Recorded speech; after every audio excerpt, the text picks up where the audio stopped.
Hi, I'm Case Lowe, co-host of the Open the Voice Gate podcast. The one question I'm constantly asked when it comes to Dragon Gate is, how do I get into the promotion? Well, stop asking and start listening to the Open the Voice Gate podcast, released every Wednesday on the Voices of Wrestling podcasting network. For exclusive news and show reviews, look no further than the leader in Dragon Gate coverage, Open the Voice Gate.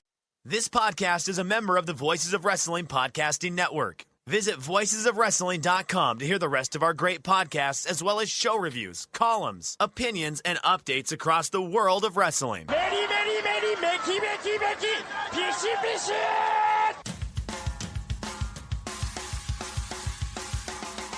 You are listening to the Flagship Podcast with your hosts, Joe Lanza. Money.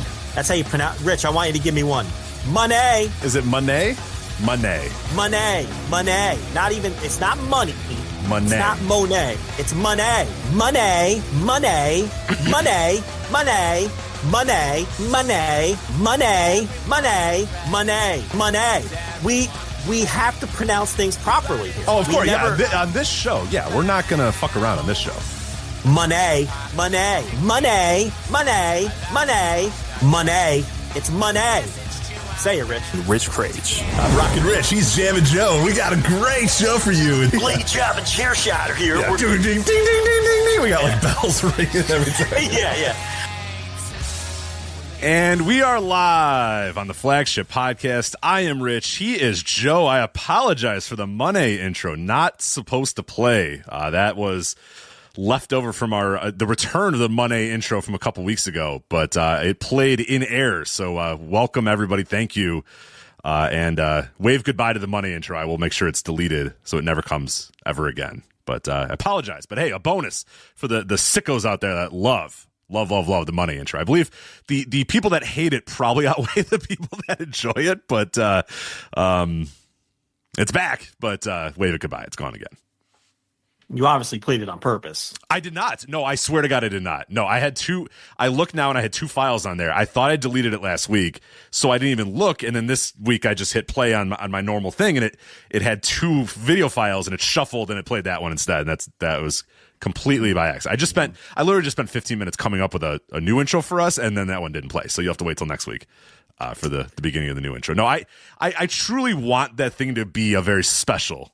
For only special occasions do I want the Money intro. And those special occasions are when you people try to get a bring the Money intro back to the Flagship sign to an AEW show. That's a special occasion. Now, I don't know that anybody did that in it was Huntsville, Alabama. What was the name of the arena that they were at yesterday in Huntsville, Alabama? It was the something. It used to be. It used to have another name, and then they added like, what the fuck is that thing called in Huntsville, Alabama? To the best of my knowledge, nobody tried to get the Propst Arena at the Von Braun Center, right?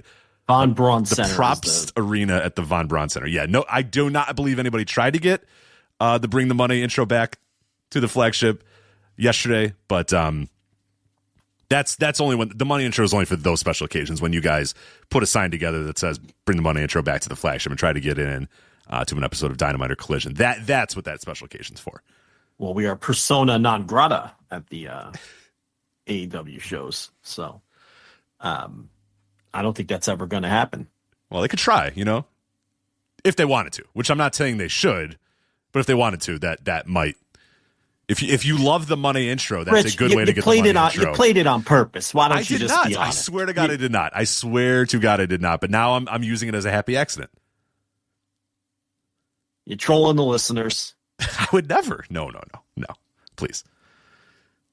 I'm very serious here. Okay. Yeah, it's a very serious show. Come on. Are you kidding? No. It's not fun and games on this show. We're goofing around here. No. We get down to business, get down to brass tacks, as they say, Professional wrestling is what we're talking here. The chat seems to love that you played the these are the sickos. See, here's the difference is the people that listen live on Thursdays, they love it. The $10 Flagship Patreon.com subscribers, they love the Money intro. I don't know if like the live, you've always said that, like, imagine if the first time someone says, hey, I've been listening to this one, wrestling podcast, I think you'll like it. And they send them that file and they hear that intro. Would you stick with the show? I don't know that I would stick with the show after that. It's very annoying. It's very annoying. I don't know. Maybe you were very excited about the match against the Magical Girl last night. Maybe you were all fired up about that. Yeah. People have been asking. A lot of people have been asking, oh, when are they going to push Yuka Sakazaki? They need more. We need more Yuka Sakazaki on Dynamite. Well, you fucking got it. You happy? That's the end of that. That's the end of that. Got what you asked for. Put her in mothballs like Deonna Purrazzo. That's what I'm saying. You know, you get your one chance. Hell yeah, secretly sassy. Get her ass.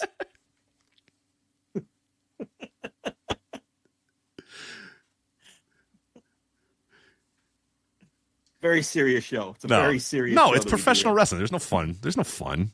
Professional wrestling. You having a bad day, Rich Craig? No, Is that what's going on here? No, what's going on? You having a bad day? No, I'm having a great day. Good day. You seem to be on one. No. Okay. I'm good. I'm telling you, the wrong intro playing threw me off, and I don't know if I can recover. Clearly.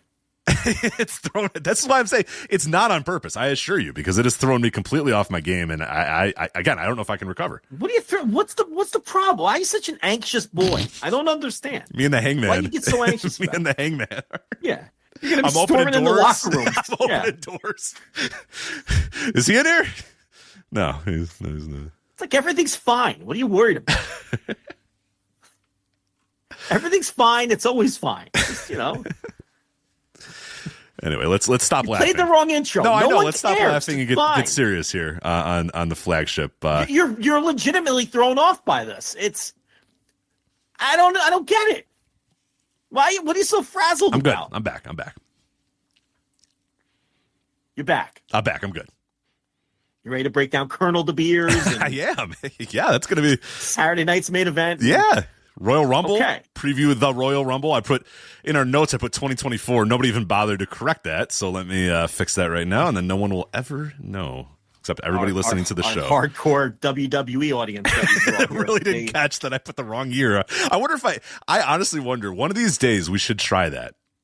Because we have so few people that listen, at least listen live. Like, I think maybe on the next day, the free listeners, there's probably a few, WWE fans. I think we could go through an entire WWE preview on this show and not even preview the right matches, not even the right people announced. And see if the chat notices? See if the chat even picks up on it. You know what I mean? If we were talking about like a title match and it'd be like the wrong guys in the title match, we announce. Just, like, make up a card. Right. Just make up a card. Right. But.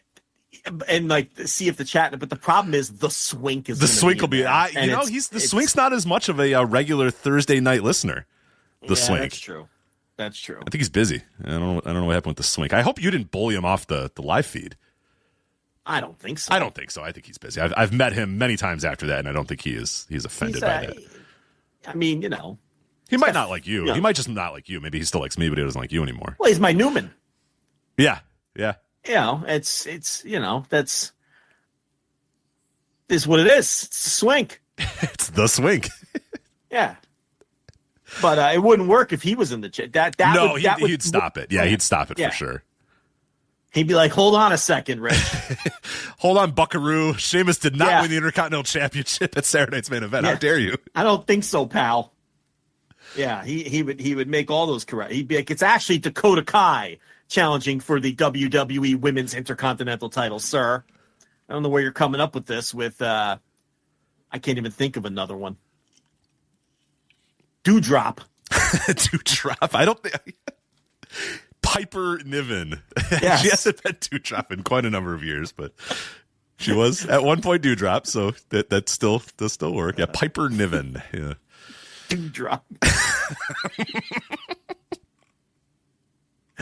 Oh God! There was something about late stage Vince McMahon. What the fuck? It's that brain was so fried. Unbelievable.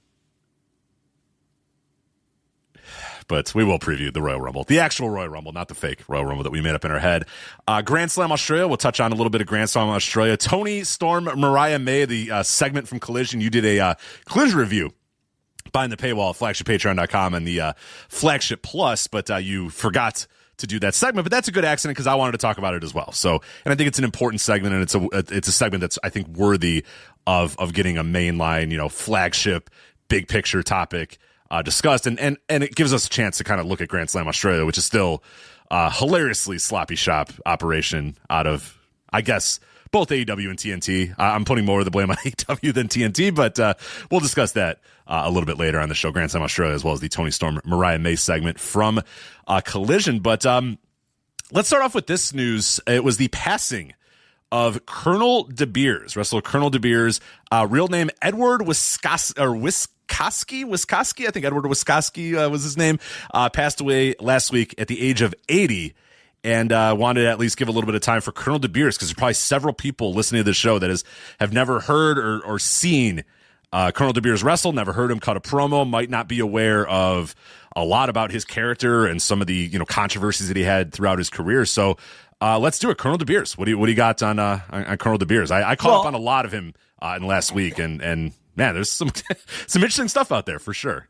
Yeah, he was a little before your time, so it probably was a big shock to you taking in some of the Colonel DeBeers tapes, but it's really, that was the end of his career. I mean, he wrestled as Ed Wiskoski for most of his career, the tag team with Buddy Rose in Portland, where he wrestled as the Polish Prince Ed Wiskoski. And then it wasn't until later in his career when he went to the AWA, late stage AWA, he got there in 86, and that was really his big AWA run in 86. That's when he had the feud with Jimmy Snuka and the TV time limit draw with Nick Bockwinkel and all those matches on ESPN, which is why so many people remember the Colonel DeBeers character, because when he got to the AWA, that's right when they had their ESPN TV deal. So, but really, that was the back end of his career. He was already in his early 40s by then, but he had wrestled an entire career before that, previous to taking on that gimmick. And that gimmick obviously was infamous for being a pro South African apartheid gimmick. Yes, that's right. That's right, Zoomers.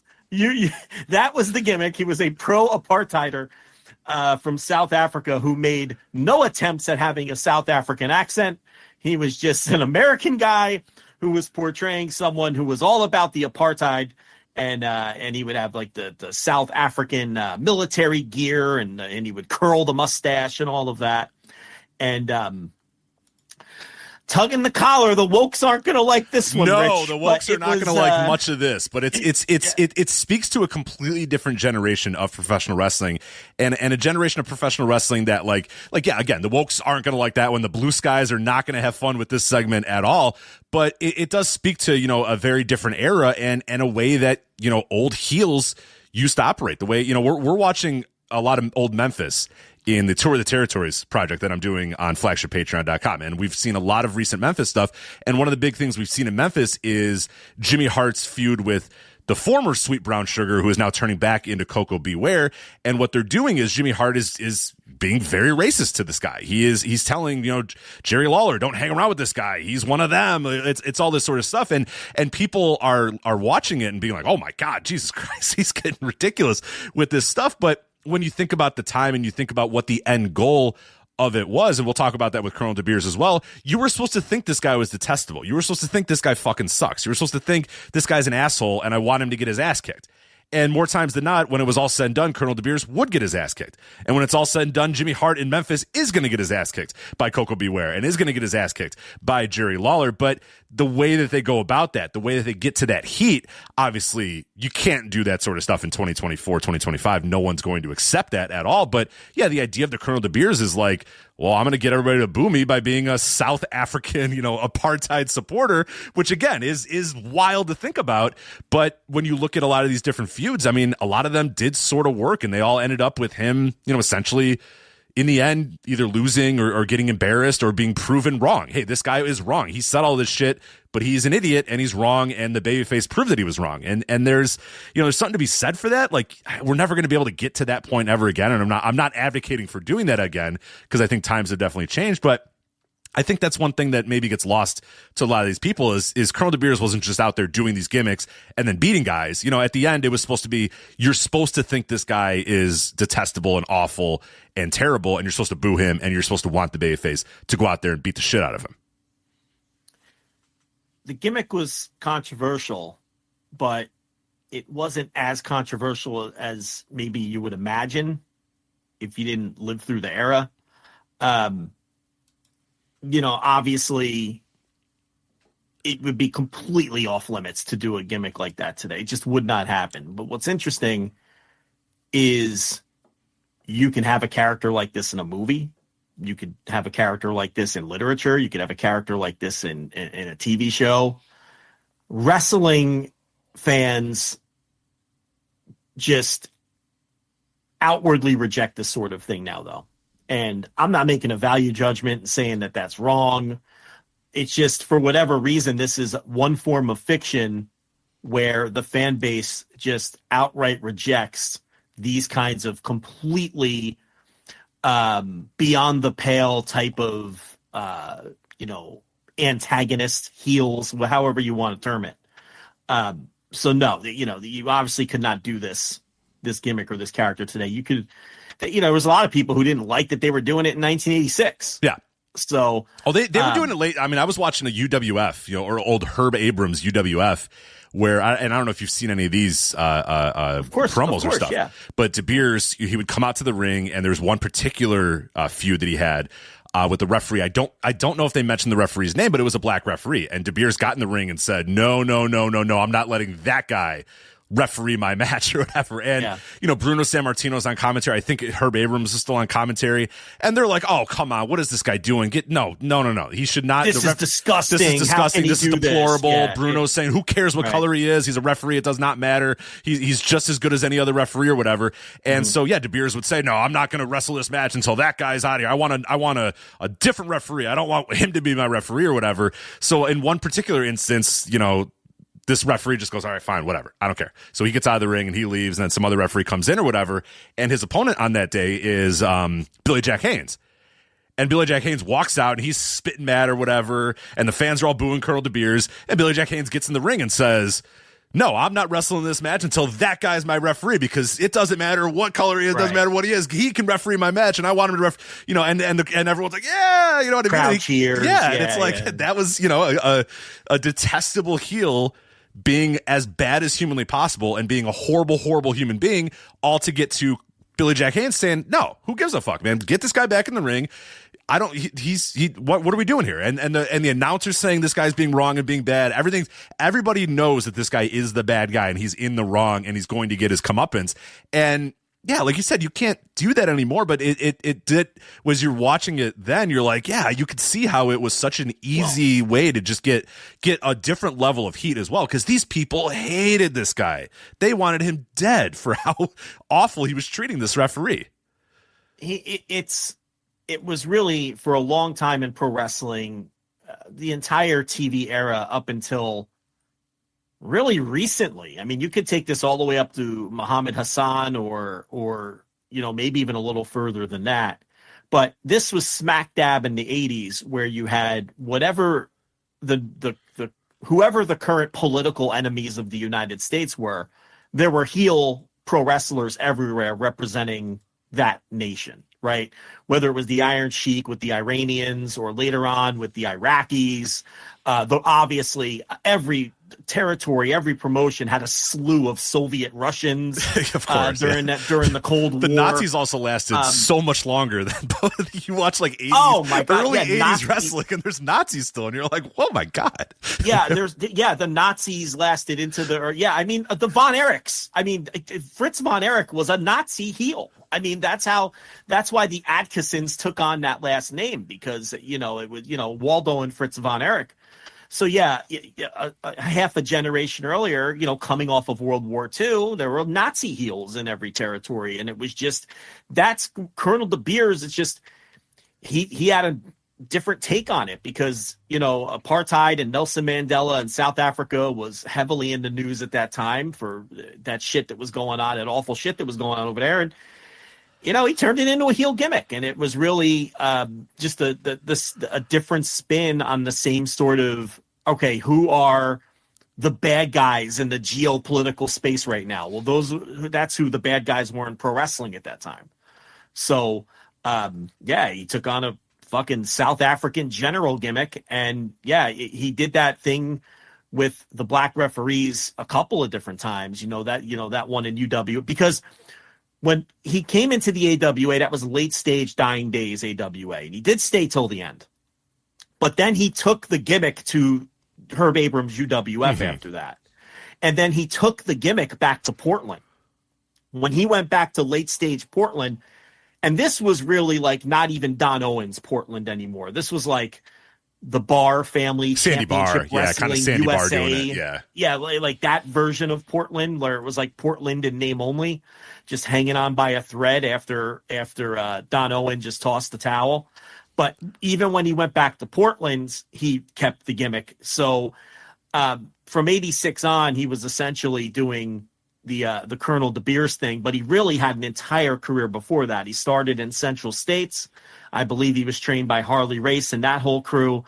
And, he eventually made his way to Portland after, like most guys from that era in the mid to late 70s, really working everywhere. Central States, the Carolinas, St. Louis. He made his way all over the place like a lot of guys did. But he really settled and made his name in Portland as the tag team partner of Buddy Rose. And in those days, he was now there's less footage out there because, again, that AWA run just happened to coincide with their time on ESPN. That's like some of the most plentiful footage that we have from different from the territory from that era, because the AWA stuff is everywhere. So there's plenty of Colonel DeBeers footage. There's no shortage of that. It's a little harder to find him from the prime of his career, when he was Ed Wiskoski, when he was the Polish Prince teaming with Buddy Rose, or when he was, working Portland in his prime. But there's a lot of that out there. There's enough of that out there too, where you can find it. And he was a much better worker then too. By the time he took on the Colonel DeBeers gimmick, he was in his early 40s, and he wasn't a very good worker at all. I mean, but he could still promo, and the promos by today's standards, and again, even I'm not saying it wasn't controversial then, because it was, but not to nearly the extent it would be today. But you watch these promos through modern eyes. I mean, he does the promo where he talks about, one of his other big things was railing against HIV and AIDS. Like, he was an equal opportunity hater. Yes. Colonel DeBeers. I mean, there's a promo that if you look up Colonel DeBeers on YouTube, it's probably one of the first ones that comes up, and it's like Colonel DeBeers calls people who get HIV, like I forget what it is, but like when a bunch of lowlifes. And when you watch the video, there's like a little message. There's like a community note that's like giving you education about HIV or whatever. Because like YouTube, right, his promo is so bad. Yeah, the YouTube algorithm's like, wow, we better let people know that like these are false. These are not truths about HIV or whatever. Which is if you have HIV, you are not in fact a lowlife. Right. It was just like, whoa, he got community noted for a promo. Promos are so bad. He gets the AI catches him and corrects him. He used to cut the promos about the lowlifes with HIV and how South Africa was pure and HIV wasn't in his beautiful country. And he did that gimmick a few times, because when he was feuding with Paul Orndorff in the UWF, he had some kind of gimmick match with Orndorff, a strap match or something like that. It was some kind of gimmick match. And he lost. And I remember he did a sit-down interview with Craig DeGeorge, who had just gotten fired by WWF, and he was working for UWF at that time. And DeGeorge was like, well, why'd you lose? You lost to Paul Orndorff in the strap match. And DeBeers was like, nah, Craig, here's what happened. I lost to Paul Orndorff because I didn't want to beat him up too badly and make him bleed, because I have it on good authority he has AIDS. And I didn't want to spread that wretched disease to all the great fans that were in the arena, because Paul Orndorff is infested with the HIV. And you're just like, what the fuck? What is this?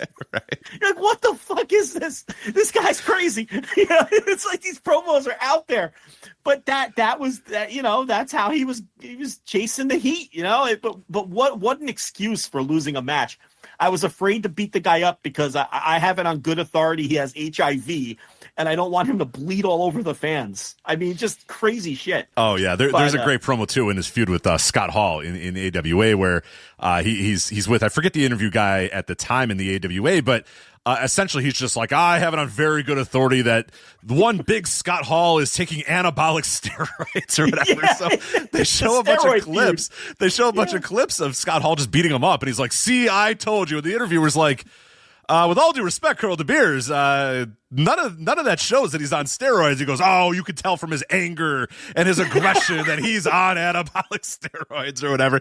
And the best part is, like, then they go to Scott Hall, who's like, hey, this is big Scott Hall. This is, pre-Razor Ramon or whatever. He's like, I'm not on, and I've never been on anabolic steroids. The best part about that is he very clearly was on steroids at the time. Definitely. He was big was Scott Hall, and he was fucking massive, and he had giant traps, and he was very clearly on steroids. But yeah, this whole promo, it's like, because he goes, oh, well, maybe this clip will convince you. So every single clip is just like Scott Hall, attacking him and running in the ring. And the interviewer was like, Colonel, I don't get it. How does any of this show that he's on steroids? And he goes, well, one of the biggest things that happens with steroids is not the muscle growth, of which big Scott Hall has much. But no, in fact, it is aggression and anger. And look how aggressive and angry he is. Yeah. I've done nothing to this man, and he keeps attacking me. And the interviewer was like, you beat him up all the time. You turned on him. You cost him the title. He's like, see, I'm telling you, it's steroids. So it's just like, the stuff that he was doing was I mean, you could not cheer for the guy. You could never cheer for this guy. He was detestable. No one else was taking the angles that he was taking on this stuff. You have a pro-apartheid, anti-HIV, anti-steroid heel. Well, he did the thing in the in Portland too. I don't know. I don't know if you were going to get around to that. What was the Rajneesh or whatever, where he did like the pro Rajneesh character? Do you remember that? Oh, you're talking about Mega Maharashi. Yes. Mega Maharashi. So at the time, and again, I think there's a Netflix documentary about this if you want, but there was that weird, I forget the guy's exact name, but it was Rajneesh I forget what his first name was or whatever, but he had a group of followers, kind of a cult in the Portland, not necessarily Portland, I think it was in Oregon. It was like, Eastern Oregon or Western Oregon. I forget. Pacific Northwest, yeah.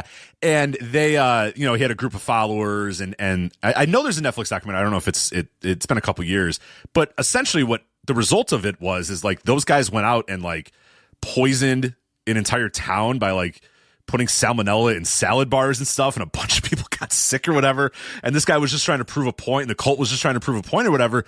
Well, this guy's like, well, fuck. That's some good heat. I'm gonna go to Portland and say I'm part of this group, this cult of. So he takes on this like pro, sort of Indian bioterrorism unit thing. Yeah, it's like, my God, it's like there's definitely people in the crowd that probably had people affected by. Nobody died, I think, from the poisonings or whatever, but a lot of people got very sick from those poisonings, and he decided, oh, that's good heat, great, I'm gonna do that. He ripped it off and made it a gimmick, right? Yeah, and when he come down, he even made himself look like the guy, like he grew his hair out. And Mega Maharashi Ahmed was his name. Yeah, he took on that gift. That was right before he left for the AWA.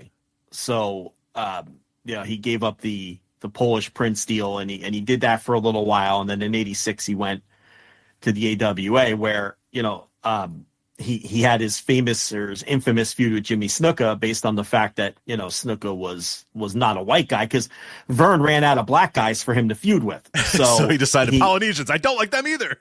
Right. So he did the feud with Snuka, and that's actually a really great angle where he bloodies him up and pile drives him on the floor. Yeah, that was good. That was good shit. It's more of like a what's Triple H's gimmick? It's more of a it's a very safe pile driver to the floor. It's more the pedigree. It's more of a pedigree. Yeah. Yeah, it's more of a pedigree than a pile. But the idea was it's supposed to be a pile driver, and then he bloodied him up, and so he had a feud. He had a race-based feud against Snuka in the AWA, and he would do the gimmick with the referees. He had a fairly famous television match against Nick Bockwinkel on ESPN that went to a time limit draw, where I remember just Bockwinkel working over his legs with an Indian deathlock, and really interesting match when Bockwinkel was in control. But then when DeBeers would take over, he was such a lousy worker at that point that kind of dragged the match down. But for Bockwinkel really to get anything out of him for a match of, I don't know how long, probably 20, 30 minute time limit draw, whatever they condensed it to on TV or whatever. But that was a fairly famous match. And then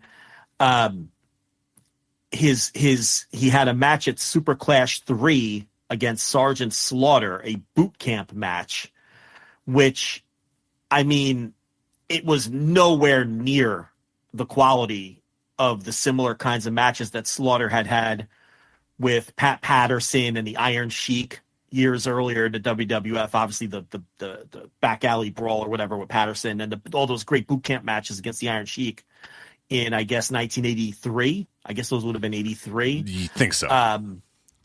Those are like some of the best matches of the era. I mean, those are match of the year contender or all-time great WWF matches.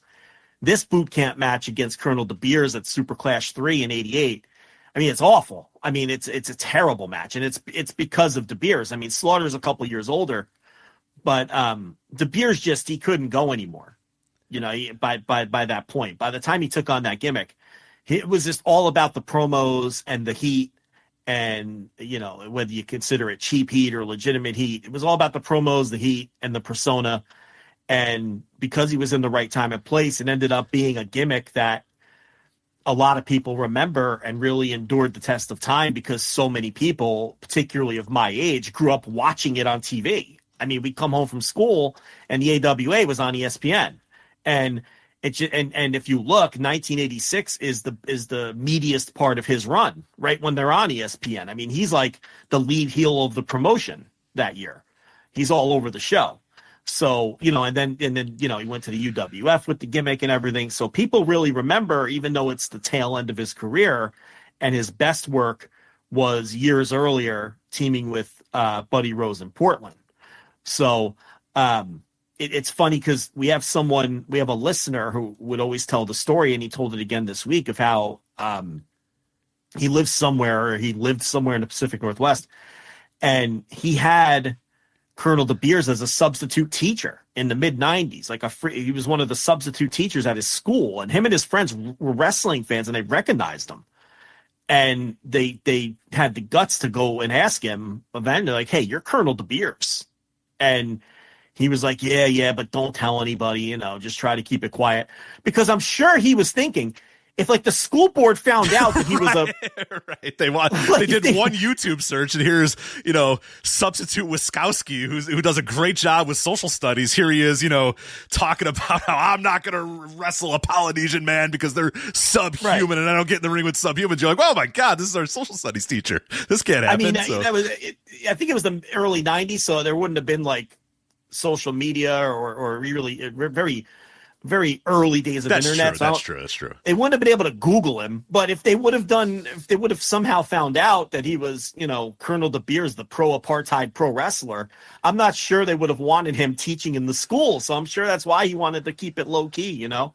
But yeah, you know, I never heard that he was any kind of bad guy outside the ring. I just think it was indicative of the kind of gimmicks that really every territory was doing at the time. You had, whether it was Russians or whether it was Soviets or Nazis or Iranians or Iraqis, or in this case, a South African, it was just, you know, it might be surprising to some of the 25-year-olds listening, but that's just how it was. Japanese, you know, evil Japanese. Yeah, the post-World War II Japanese, and all of the Hawaiian wrestlers that would portray evil, salt-throwing, devious Japanese characters. Martial arts experts from the Orient. Yeah, martial arts experts from the Orient who throw salt. Yeah.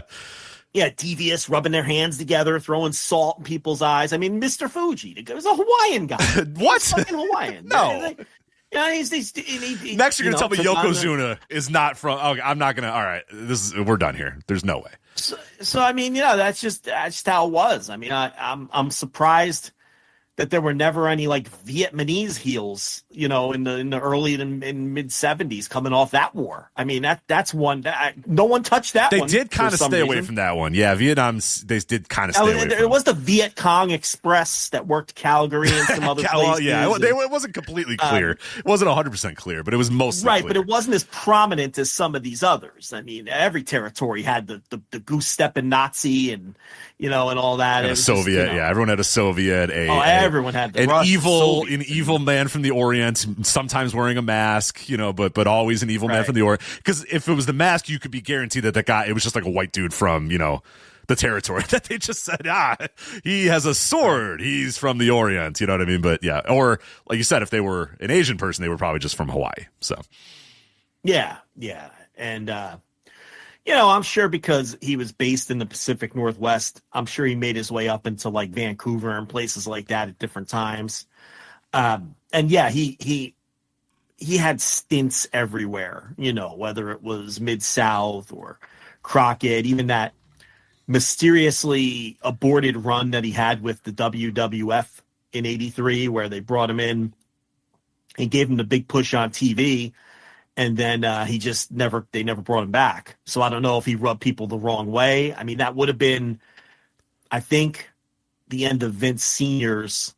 I don't think Vincent Kennedy McMahon was in charge yet. So he would have been built up for Backlund, I guess. Because he came in as a heel, but he just worked a couple tapings and then was never heard from again. And I don't really know the lore behind that or why he never came back. Not as DeBeers. This was pre-Colonel DeBeers. Yeah, he wasn't the Polish Prince. I believe he was advertised as the Polish Prince. And just beat a few jobbers, and then that was it. I think it was 4. Beat 4 jobbers, and then he was done. Yeah. And then in '86 again, and he had that run for all those right to the end. I mean, he stuck with Vern literally to the end, and then took it to UWF and went back to Portland, and then that was it for him. But it's a pretty clear-cut career. There's not, he won every title there was to win in the Portland territory, all those tag team titles, and I'm sure he was the Pacific Northwest champion a number of times, just based on how big of he was always one of the top heels, aligned with Buddy Rose. But he's not a guy who spent a lot of time in other territories, carving out and making a name and winning a bunch of titles. He was a Portland guy. He was a Portland guy who then took on a very memorable and controversial gimmick in the AWA, and that really sums up his entire career. So I think he was in his 80s, his early 80s when he passed. He was 80. Yeah, he was exactly 80. And as far as his wrestling too, the reason why there might be a lot of people that don't know about him, because he pretty much was done by, I would say 94 as a full-time guy. I thought I looked that up. Let me double check if that is, yeah. So really, he full-time wise, pretty much 93 he was done. He did a little bit in 94, a little bit in 95, 96, just a couple matches here and there. But yeah, he's pretty much wrapped up by 1993, which might seem like, oh man, he wrapped up early, but the guy debuted, like you said, in like 1973. So it's like, no, that was he had a very long run. It was just, yeah, a lot of it was done as strictly in the Pacific Northwest and strictly as, the Polish Prince, Ed Wiskoski. And then, what we know of is very late stage, Colonel DeBeers, where, he had to transform himself to get onto television and stay on television and stay relevant, and he did to a amazing degree, because he couldn't go anymore. He was a terrible wrestler at that point, but still pretty prominent. Meltzer told a story that I had never heard before. In the dying days of the San Francisco territory, Roy Shire, I never knew this, but to cut back and save money, he wasn't filming TV anymore, and he was just using the TV from Portland. And because of that, obviously, he was bringing the guys down from Portland to work the shows, because that's what people were seeing on the TV. And there was some kind of falling out with Buddy Rose, and Buddy Rose got in the ring with a live mic and was just running down Shire and talking about how this is why your territory is dying, and this is why all the stars, this is why Patterson left, this is why all your stars leave, and all this, and was just shooting on Shire, and Shire wanted him out of there. And he was telling the cops to get him, but the cops thought it was part of the show, so they wouldn't act, and then he tried to get in there and he slipped and fell. And that was the falling out between Roy Shire and Don Owen. And I never heard that story before. I didn't even know that Shire had stopped filming TV and was just using the Portland tapes. Yeah, I didn't know that I either. had never heard that before. That was all new to me. So that was something I learned when Meltzer was talking, because DeBeers was there. And I guess the punctuation to Dave's story was that Shire's wife or something said to Wiskoski, was like, wow, Buddy Rose is really sinking his career. And Wiskoski was like, nah, I don't think so. He's like, Buddy's going to be fine. Right. It's this territory. Yeah, your husband's territory is the one that might be in some rough shape here. Yeah. So yeah, that's Colonel DeBeers. I mean, if you want some, if you're on the younger side and you want some eye-opening footage to take in on YouTube, there's plenty of it. No shortage. No shortage. I was able to watch hours and hours of mostly promos, a couple matches here and there, but mostly promos is what you're gonna be able to find. I mean, he went everywhere. I saw him cutting a promo. This had to be the UWF days, because he said he was cutting his promo and he was like, there's only two upstanding people in this wretched country of yours, the United States. Colonel DeBeers is one of them, and the other is Los Angeles Police Chief Daryl Gates. Oh, we're the only. And I'm just like, holy shit! He even went there. Yeah. So, like, obviously, you, judging by your reaction, you know who LA Police Chief Daryl Gates is. But this was in the heat of all that, police brutality stuff that was happening in LA and in the '90s and everything. So see, that feels like we're a little too late now. It feels like now we're getting a little like that. Now we're really pushing it to the absolute limit. And that now. I was like, Daryl Gates, what are we doing, Colonel DeBeers? That one's tough. Colonel DeBeers and Daryl Gates, the only two upstanding men in the country, according to Colonel DeBeers. But it had to be like around the Rodney King time. Right? I would imagine it was right in the hot and heavy. I mean, you gotta give it up for one. That man knew how to pounce on what was the important story at the time. You know what I mean? That he had, he knew how to find it and got it. And well, jeez, I wish we never got a. I wish DeBeers would have worked in Smoky Mountain against New Jack. That would have been a hell of a feud. New Jack versus Colonel DeBeers. God. Oh shit. That would have been maybe a little too much heat. Maybe a little too much heat there. A little too much heat. Because New Jack was another one. Oh, yeah. Like thanking OJ on the air right. for taking out two of them. Yeah, two less of them. There's two less of them. It's like, whoa. So I think New Jack and Colonel DeBeers might have been a little, too much. A little too much heat. Yeah, a little too much. I don't know if that would have worked out. I don't know if that would have worked out. But that's the two extremes. That's the two genders right there, Colonel DeBeers and New Jack. He just missed it, I guess, because that would have been 93, and he was still going. Yeah. I mean, Paul Wedding in our chat room says Colonel DeBeers would have been a babyface in Smoky Mountain, and that's another issue too. That's true. That's another problem. Yeah. Yeah, that stuff worked better in Portland than it did in, Smoky Mountain for sure. Yeah, for sure. Yeah, Portland was a good place to ply his trade on that gimmick. Yeah, not so much in Portland and Minneapolis. Portland and Minnesota. Yeah, right. Two very good places to do that gimmick. Not as much in, Tennessee, Kentucky. Like Portland and the only state that voted for Mondale against Reagan. That would be the only two places that possibly could have. Yeah. What I mean? Those are the best places to do it. He's smart. Hey, he's smart to do that. Smart guy. Anyway, that is Colonel DeBeers. So go onto YouTube, type in Colonel DeBeers. You'll get plenty there. Like I said, I don't know that I really found much Polish Prince footage. There are a couple matches here and there, but it's hard. It's hard. You know how Portland footage is. Oh yeah. It's there if you look hard enough. If you're privy to some drives and secret fucking shit, like a lot of people are, maybe you could find more than you can publicly, but you gotta dig a little harder for the Portland stuff. I mean, we talk about it every time someone dies that worked there, but a lot of it was just dumb luck because Buddy Rose happened to record it himself.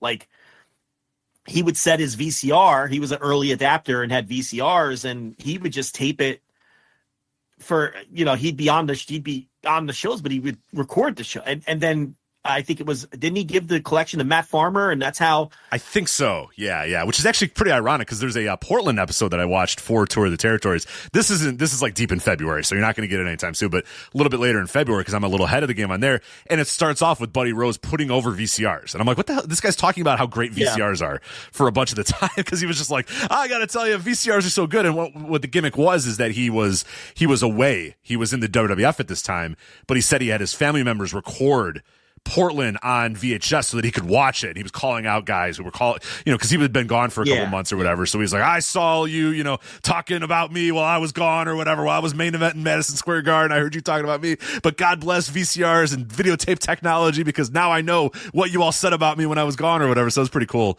to know that. I didn't know that story that he was big on recording all the shows and keeping them. Yeah, he was an early adapter to VCRs, and thankfully he thought enough to record all that Portland shit. We'd have even less of what we have if Buddy Rose didn't record that stuff. Yeah. A lot of the Portland that you see is because he recorded it and then put it in the hands, I think, of Matt Farmer, who then obviously that guy's a historian and he shared the tapes and everything. And now a lot of what we have from that era of Portland is because of Buddy Rose himself. Because like a lot of territories, I'm sure they just taped over the shit every week and didn't keep any of it. And, and then we're at the mercy of just finding shit in people's attics at this point. Mm-hmm. Yeah, it's a blessing we've been able to find as much as we have for that project that I'm doing. But one of the things that I'm running into, and I think that's the episode coming up in a week or two, is Georgia, which I thought we would be able to get a lot of Georgia footage. There's really not much out there. Georgia is a lot of comp tapes, a lot of on the whim of whoever was recording it. Giving, so this one episode I'm watching, this guy, clearly the person, whoever recorded this, whoever this may have been, really liked Bruiser Brody and Buzz Sawyer because it's just basically, it's all of February Georgia Championship Wrestling, but it's only Buzz Sawyer and Bruiser Brody segments pretty much the entire time. And you're like, man, all right. But it's just like, man, it's funny because I have tapes like that myself. Like when I was a kid, I would organize my tapes that way, where I would just have tapes of just my favorite wrestlers. Right. So I have VHS at my house that are basically comp tapes of Jake the Snake Roberts, the Islanders, and the Killer Bees. Because whatever year that was, probably 87 based on the sounds of it.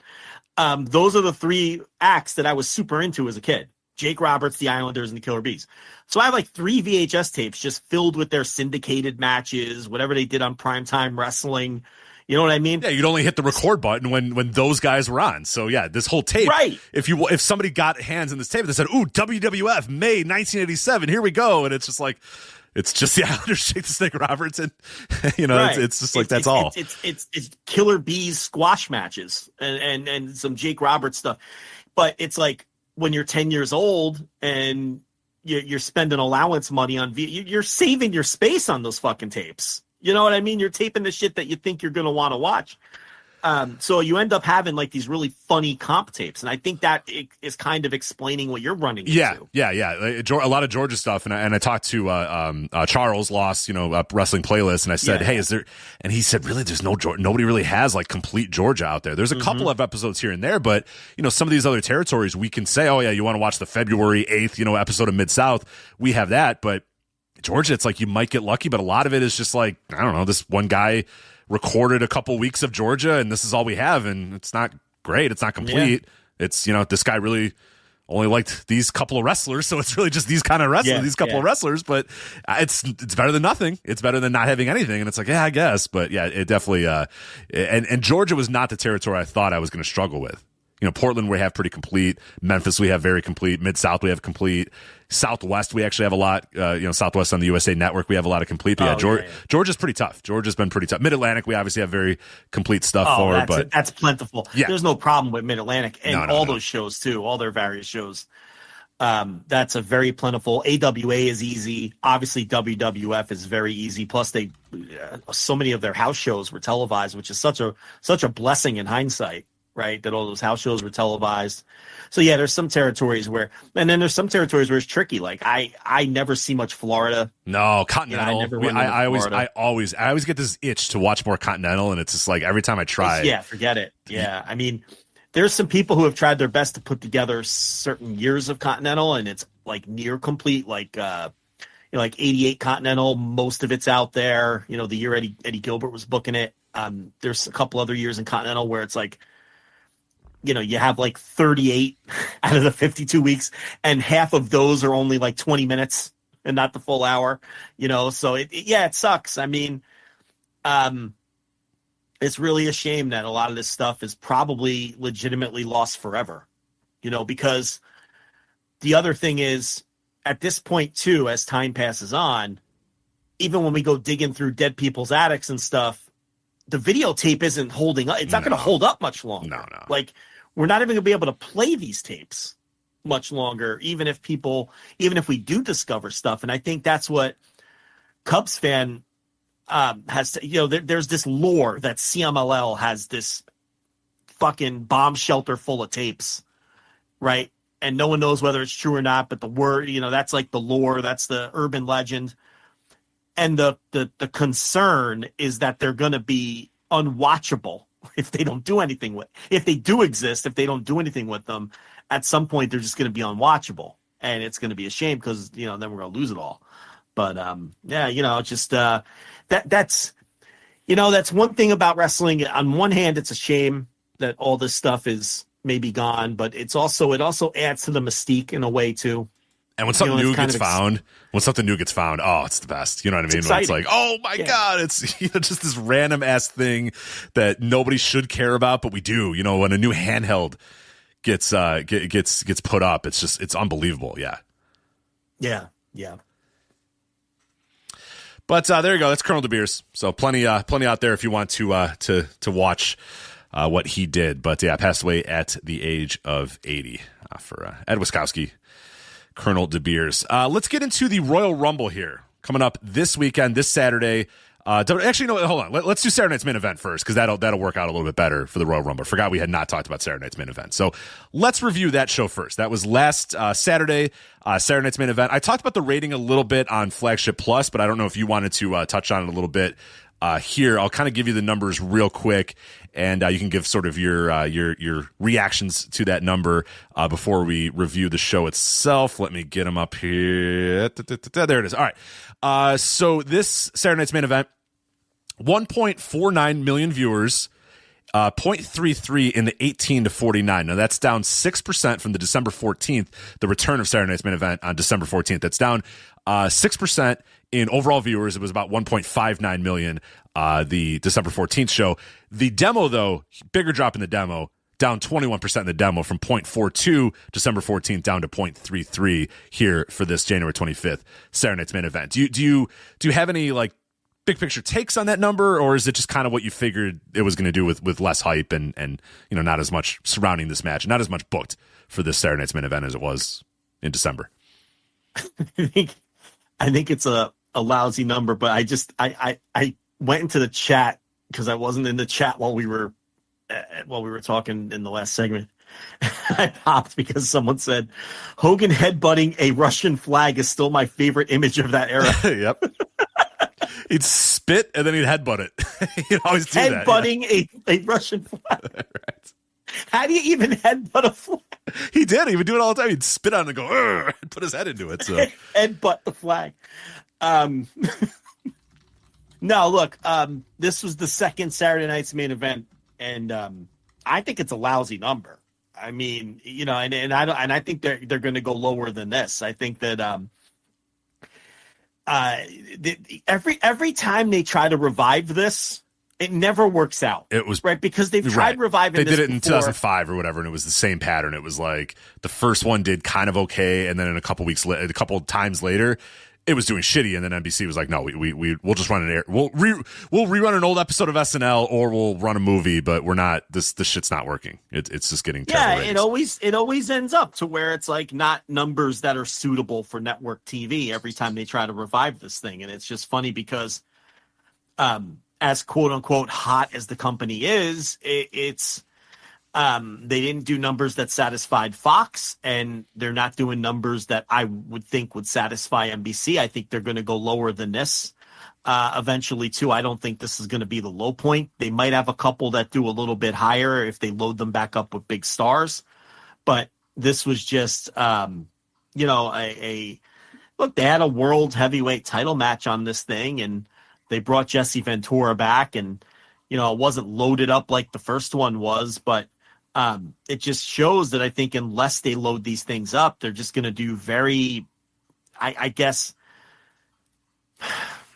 mediocre if you're being kind. But I really think that this was a disappointing number. Yeah, going below 1.5 is pretty rough for NBC primetime, and it was really not up against a whole lot of big-time things. It was up against the Lakers-Warriors on ABC, but that rivalry doesn't really have the juice it once had. That only had 3 million viewers and a .70 in the 18-49 demo. There was a bunch of college basketball on as well, but not necessarily any big-time matchups. Tennessee and Auburn had 1.7 million, and then Houston, Kansas had just under 1.7 million as well in total viewers. So it wasn't like they were up against some big-time game either. It was just a pretty normal sports Saturday night, and to be under 1.5 is probably, I can't imagine that anybody is really happy about that. And what I think is most telling to me about this number is the previous time from December 14th, and you'll recall this, we talked about it on the show.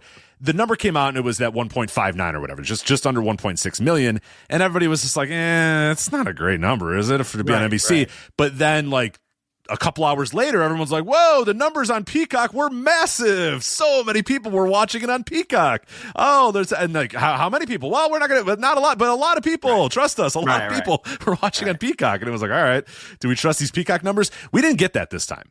They didn't even bother this time. So I don't know, did they not bother, or were there not even enough numbers for them to lie about as far as Peacock? Because we got none of that this time. None of the spin from this number of say, whoa, hold on a minute. It's only 1.49, but trust us, millions upon millions of people were watching on Peacock. Because if there were, they would tell us. We know that millions and millions of people were not watching on Peacock. Yeah, I mean, for as hot as they are, they're not mainstream. That's fair to say, right? Of course. I mean, oh yeah. And this kind of shows it. Because again, I think whenever the next one is, unless they load it up, it'll probably do even worse than this one did. So, and these are borderline unacceptable numbers for network TV that they're flirting with now with this. So, and look, the third week of Raw numbers, I mean, 3 million worldwide. I mean, we're to the point now where, this was supposed to add viewers in the U.S., and if you heard Dave's analysis, it's like he thinks they're doing just about the same amount of viewers they were doing on USA in the US now. Mm-hmm. I mean, and I expect that to maybe even, I don't know if we've reached the settle point there either. I really think, and I said this either last week or the week before, I think something that not a lot of people are talking about or taking into consideration is when you put something like Monday Night Raw on a streamer, you break the habit viewing. It's for whatever reason, you form habit viewing when something's on TV. You don't form habit viewing when it's on streaming, because I think the mindset becomes, I can watch this anytime I want. It's on a streaming service. Right. I don't have to be locked in Monday at 8:00. When you lose that appointment viewing, that it's really hard to get back on that horse again. And you might counter with that and say, yeah, well, people can DVR things on TV. I just think mentally there's something different there, to where if it's on TV, it feels like I have to be there when it's on.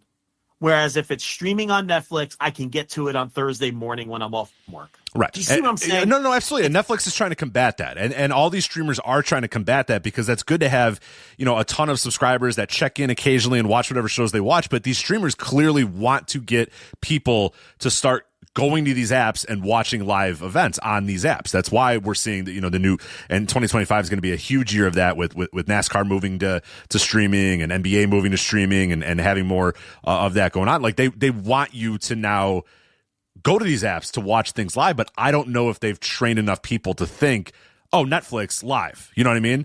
Hulu tried. Remember how long did they have those Hulu? Remember those Hulu has live sports commercials that were on every single game for years on end, just nonstop. And the commercial had no context except for it was like NBA and NFL players and baseball players just saying, Hulu has live sports, Hulu has live sports, Hulu has live sports, Hulu has live sports. They were just trying to let you know that Hulu has fucking live sports, so go click Hulu because there might be a live sport on. right now. And Max is dealing with this too. They're trying really hard to let you know, come on to Max. There's live stuff on Max. Do that. But you're right. I don't know if we've yet trained people to know to think of these apps as TV channels. They think of these apps as a platform where I can go watch, whatever I want to watch. I can click around and do all that sort of stuff. But I don't know that I'm yet trained to think, oh, Amazon, let me go see what's live on Amazon. No, you know what I mean? Like, that's not necessarily how a lot of people, how people think just yet. And I do wonder if they're dealing with that on Netflix, where people don't think of, let me get on Netflix. There will be something live for me to watch, because usually there's not anything live for you to watch on Netflix. I think these streamers all struggled with that with their TV shows too, remember there was that push and pull. We're going to release one episode a week. Yes. No, fuck that. And then it was like, no, fuck that. We have this advantage. We can just drop the whole season at once. And then they started doing that. And then they pulled back from that, because what they discovered was people were binge watching the whole season in a day. Right. And then they were like, no, let's go back to slow releasing one episode a week, because it keeps the buzz for 12 weeks instead of us keeping the buzz for 3 days. Right. It's not like a Squid Game comes out, everybody watches it in 3 days, and then nobody talks about it after a week. And no one's talking about it. Right. Instead of just doing 12 episodes over 3 months, and everyone's talking about Squid Games for 3 months. So there's this push-pull with that too. And that kind of speaks to the point I'm making. I just feel like, and then what that leads to as a consequence is, it could lead to Raw doing less viewers, and I think it will ultimately in the U.S., because especially when it comes to pro wrestling, when the habit is broken, people leave. You have to form that appointment viewing with people, and you have to get them in the habit of Monday at 8 is wrestling, Thursday at 8 is Dynamite, and because if they miss it for a week or two, a lot of times they realize they don't need it and they're out. They realize, I can find the clips on social media. I can find the clips on YouTube. I can see all the stuff I need to see. And they realize I don't have to be there every week and watch it for all 2 hours. And I think that is one of the downsides of moving Raw to Netflix that I don't think a lot of people talked about. Maybe a lot of people didn't even consider. And I think what we're seeing with these declining numbers every week, to the point where the numbers aren't even remotely impressive anymore. 3 million people worldwide is not impressive at all. I mean, that has to be disappointing. And I think that's the reason.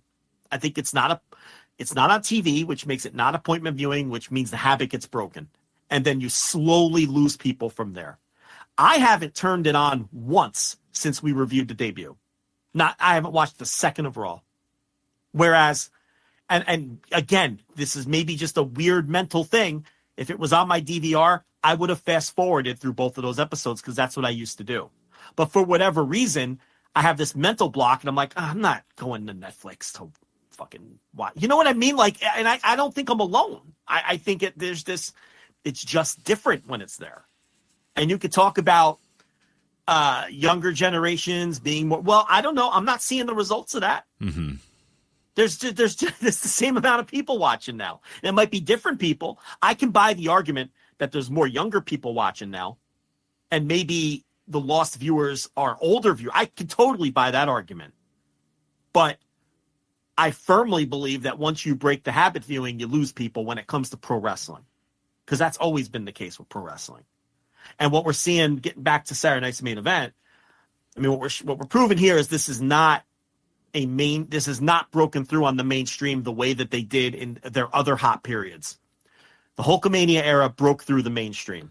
Right. MTV, okay. NBC, it was big. Yeah. It was big business. It was part of pop culture and everything. It was part of the zeitgeist. It was part of the zeitgeist at the time. Absolutely. Same thing for peak Attitude Era. Okay. Stone Cold Steve Austin was passing everybody's mom test. So was The Rock. Okay. They broke in there too. They were doing guest spots on Saturday Night Live and all those things. Pro wrestling, this hot period, has not broken into the culture. It has not broken into pop culture. If you want to argue that it's harder for things to break in, look, I agree. I mean, we make that argument all the time. But setting that aside, it just hasn't. So that's why they're making more money. They found different, obviously, the media rights fees are exorbitant now compared to then. Whereas then they had to make their money through selling tickets and selling pay-per-views. It was more of a grind to make the money then. So yeah, the money's bigger now because the money's easier now because the media rights fees exploded and they're exploiting that. And on top of that, they're selling tickets. Okay. But back then that's what they had to do.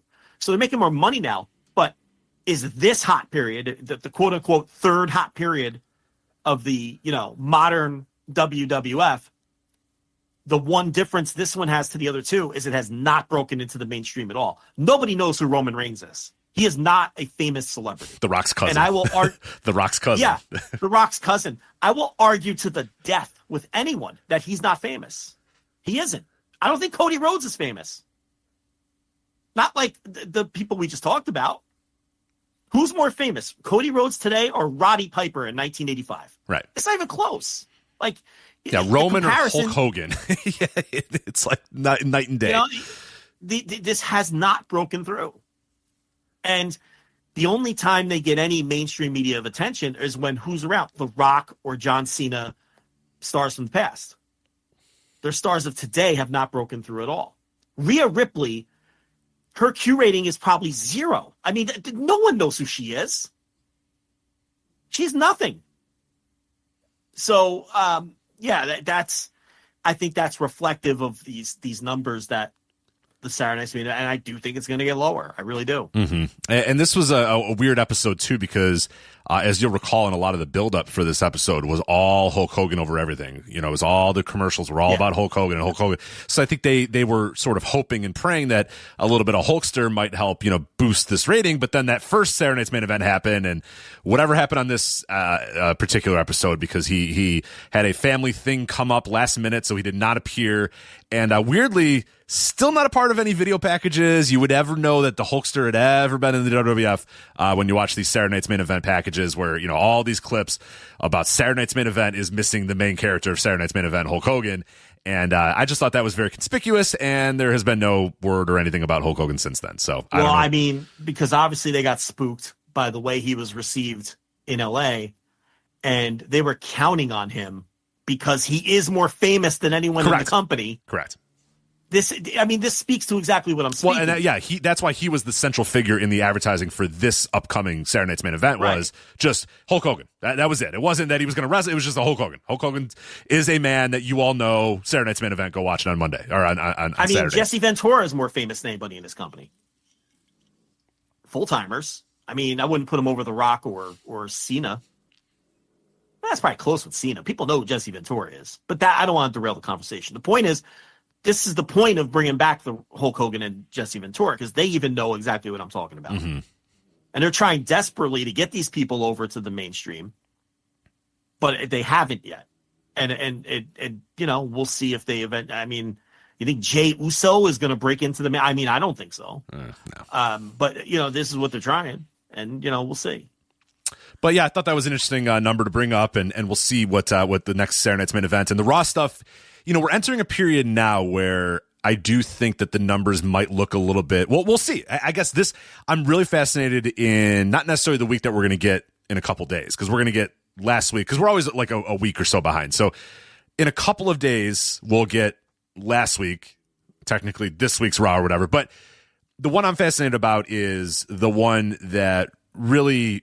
I guess you're going to see it here, because now we're going to have no sports competition. You know what I mean? I think the night after the Rumble is the first one that I really, really want to see. Okay, because we always would get that bump on TV. There would always be a pretty big bump on TV. That night after Rumble is a perfect Raw for people who maybe haven't watched in a while, or people that are just kind of doing other things to really check in again on WWE, because you've watched, you watched the Royal Rumble, or now that you're on the road to WrestleMania. There's no sports. You're not up against any big time sports. You're not up against Monday Night Football. You're not up against any big time college football. The NBA starts to put some stuff on Mondays, but the NBA hasn't been a real threat this year ratings wise. So that's the one that I'm really curious on, is like that post Royal Rumble Raw.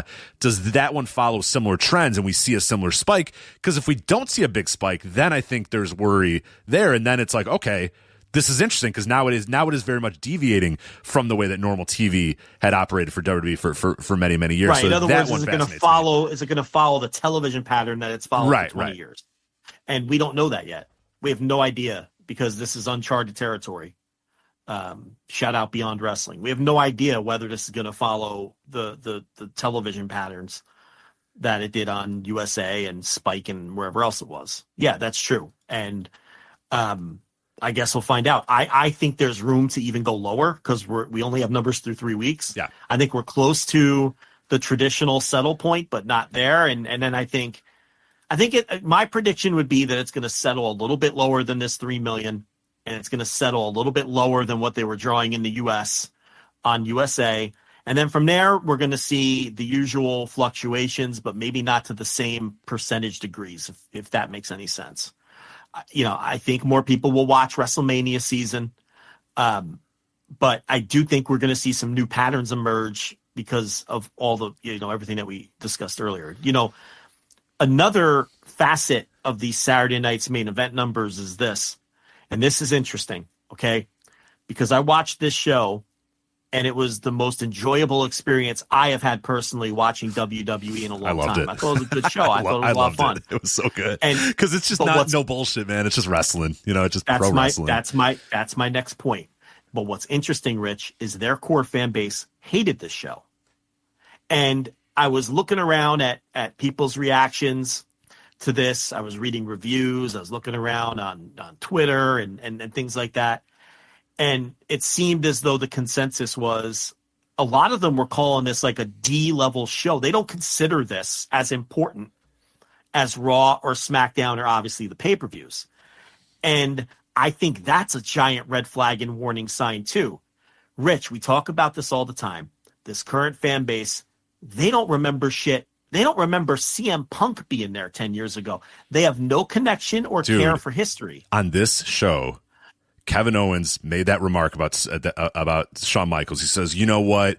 If I win that title, I'm not going to go anywhere. I'm not going to lose my smile." And nobody reacted. Nothing. Zero. And I was like, oh, God. Right. And he didn't wait because he knew, he sensed it immediately and just went to the next line. He didn't do the thing where, you let it breathe a little bit and let the crowd, because he heard like one guy go, oh, and then just went, all right, and then moved on to whatever his next point was going to be, because nobody got nothing. He got nothing from the lose my smile quote to Shawn Michaels.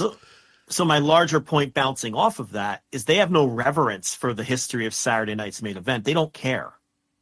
What they have done is they've watched this show twice now, and because it's presented in such a drastically different way than what they're used to, because it is not presented or paced anything like Raw or SmackDown. There's almost zero. There were zero backstage segments on this thing. You don't get those corny, acted out backstage segments that they love to do. You're not getting a ton of in-ring promos. All you had was the Cody Kevin Owens thing. You're getting matches that are paced and worked differently than what you get normally on their TV, and their fans have no reverence for the history of the brand of Saturday night's main event, and they don't like the way it's presented and laid out, and they don't care about this. And that's the sense I got looking around and reading. And I think that's going to be a problem too, because now that we've had two of these and their fan base has decided that they're not very good, I think they're going to start blowing these things off. In large and even large. That's why I think there's room for this to go even lower. Oh, yeah. And the matches themselves are not even presented the way that normal WWE matches are, as we're kind of doing a soft review of it here. Is like most of the matches were like action, move, 1, 2, 3. You know what I mean? It was like Rhea hit her move and won. Gunther hit his move and won. There wasn't a bunch of people running out. It wasn't, melodramatic. They're just wrestling matches, and they just end because one person hits their move and pins the other person, and that's it. That's how the match ends. It's all paced totally differently. There's none of this as SmackDown rolls on and going to commercial after it. There's it's different. And it's funny because I liked it. You liked it. Fuck, our Discord liked it. And it's like their fan base hated it. And that makes a lot of sense. Doesn't that make a lot of sense? Yeah, it does. It was like the Jacob Fatu thing. Like we loved. Like I looked at it. I love that match, and I looked on Cage Match, and it's like a 5 on Cage Match or whatever. And I'm like, damn, I love that match. That was fantastic. Yeah. Well, I mean, if you want to start digging in, look, that Fatu angle was phenomenal. That's like my favorite thing that WWE has done in I don't know how long. I mean, he just came across like an absolute fucking killer. He had the spit all in his beard, and he was like, he did the 3 moonsaults, and he killed this guy. And when I saw them book this match, I thought to myself, man, it feels like Braun Strowman is just going to be cannon fodder for a guy they're going to try to get over. This was like old school WWF booking. This was original Saturday Night's Main Event style booking, right?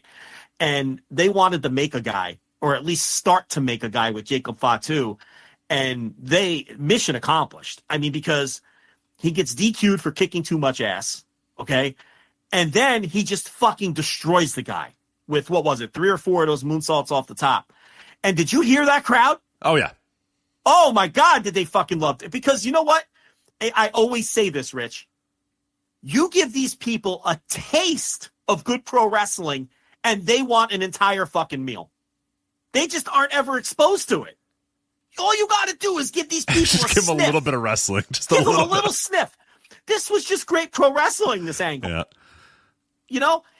This was an angle that would have this was the kind of angle, okay, that would have gotten over in 1980, 1990, 2000, 2010, 2020, or 2025 here in WWE. In any promotion in the world, this angle gets over. This is just classic pro wrestling that gets a motherfucker over. And you're done. And when you're done watching this, you're thinking to yourself, I want more Jacob Fatu. This guy fucking rocks. When do I get to see more of this guy? And I want to follow this guy's path to the top of the fucking card. Okay? We just wasted a fucking 2 years on Solo Sikoa. Solo. When this guy's right there. I mean, the difference is fucking, you can't have a bigger difference. And it's unfortunate for Solo because the natural comparison is Fatu because they're in the same fucking unit. They have this, they're related. They're fucking cousins. It's impossible not to compare them. They're aligned in the storyline. And one guy just fucking has it. And one guy has nothing. And it's like Solo must be watching this guy thinking, man, I've been patterning myself and my mannerisms after Roman. But see, he doesn't have a fraction of Roman's charisma, so it doesn't work for him.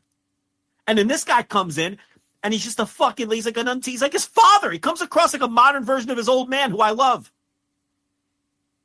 Peak Tonga Kid. But a modernized version who's even more vicious. I fucking loved this. I'm telling you. This was incredible. And what a perfect guy, like Strowman. Who would have been? What a perfect guy to pick for the just beat this guy up. I mean, Strowman can't even get to his feet during the match because Fatu's just beating his ass so badly, and he's bloody, and his nose is broken, and he's spitting blood, and Fatu's throwing guys around, and he gets DQ'd for kicking too much ass. The classic, you're DQ'd for kicking too much ass. He doesn't care. He's just throwing officials around and going for another moonsault. Yeah, that's classic. That's how you make a guy. And you know what? Like you said, that makes a guy in 1982. It makes a guy in 1993. It makes a guy in 2003. And it makes a guy here in 2020. It makes a guy in any era. This exact segment makes a guy. It's not that hard. Wrestling is not that fucking hard. Why do we invent ways to make it harder? Just have a guy beat someone's ass so convincingly. And usually if he beats a guy's ass who's a big dude, that helps even more. A guy that you've established for years. And they're never doing nothing with Strowman. No. So he's the perfect guy to use for this because he's a big, imposing guy who has at times been pushed like a monster, and they just had Fatu destroy him. They just fucking kill him. So yeah, that to me was the highlight of the show. But yeah, the 2 out of the other 3 matches I really enjoyed too. I didn't like Gunther and Jey Uso.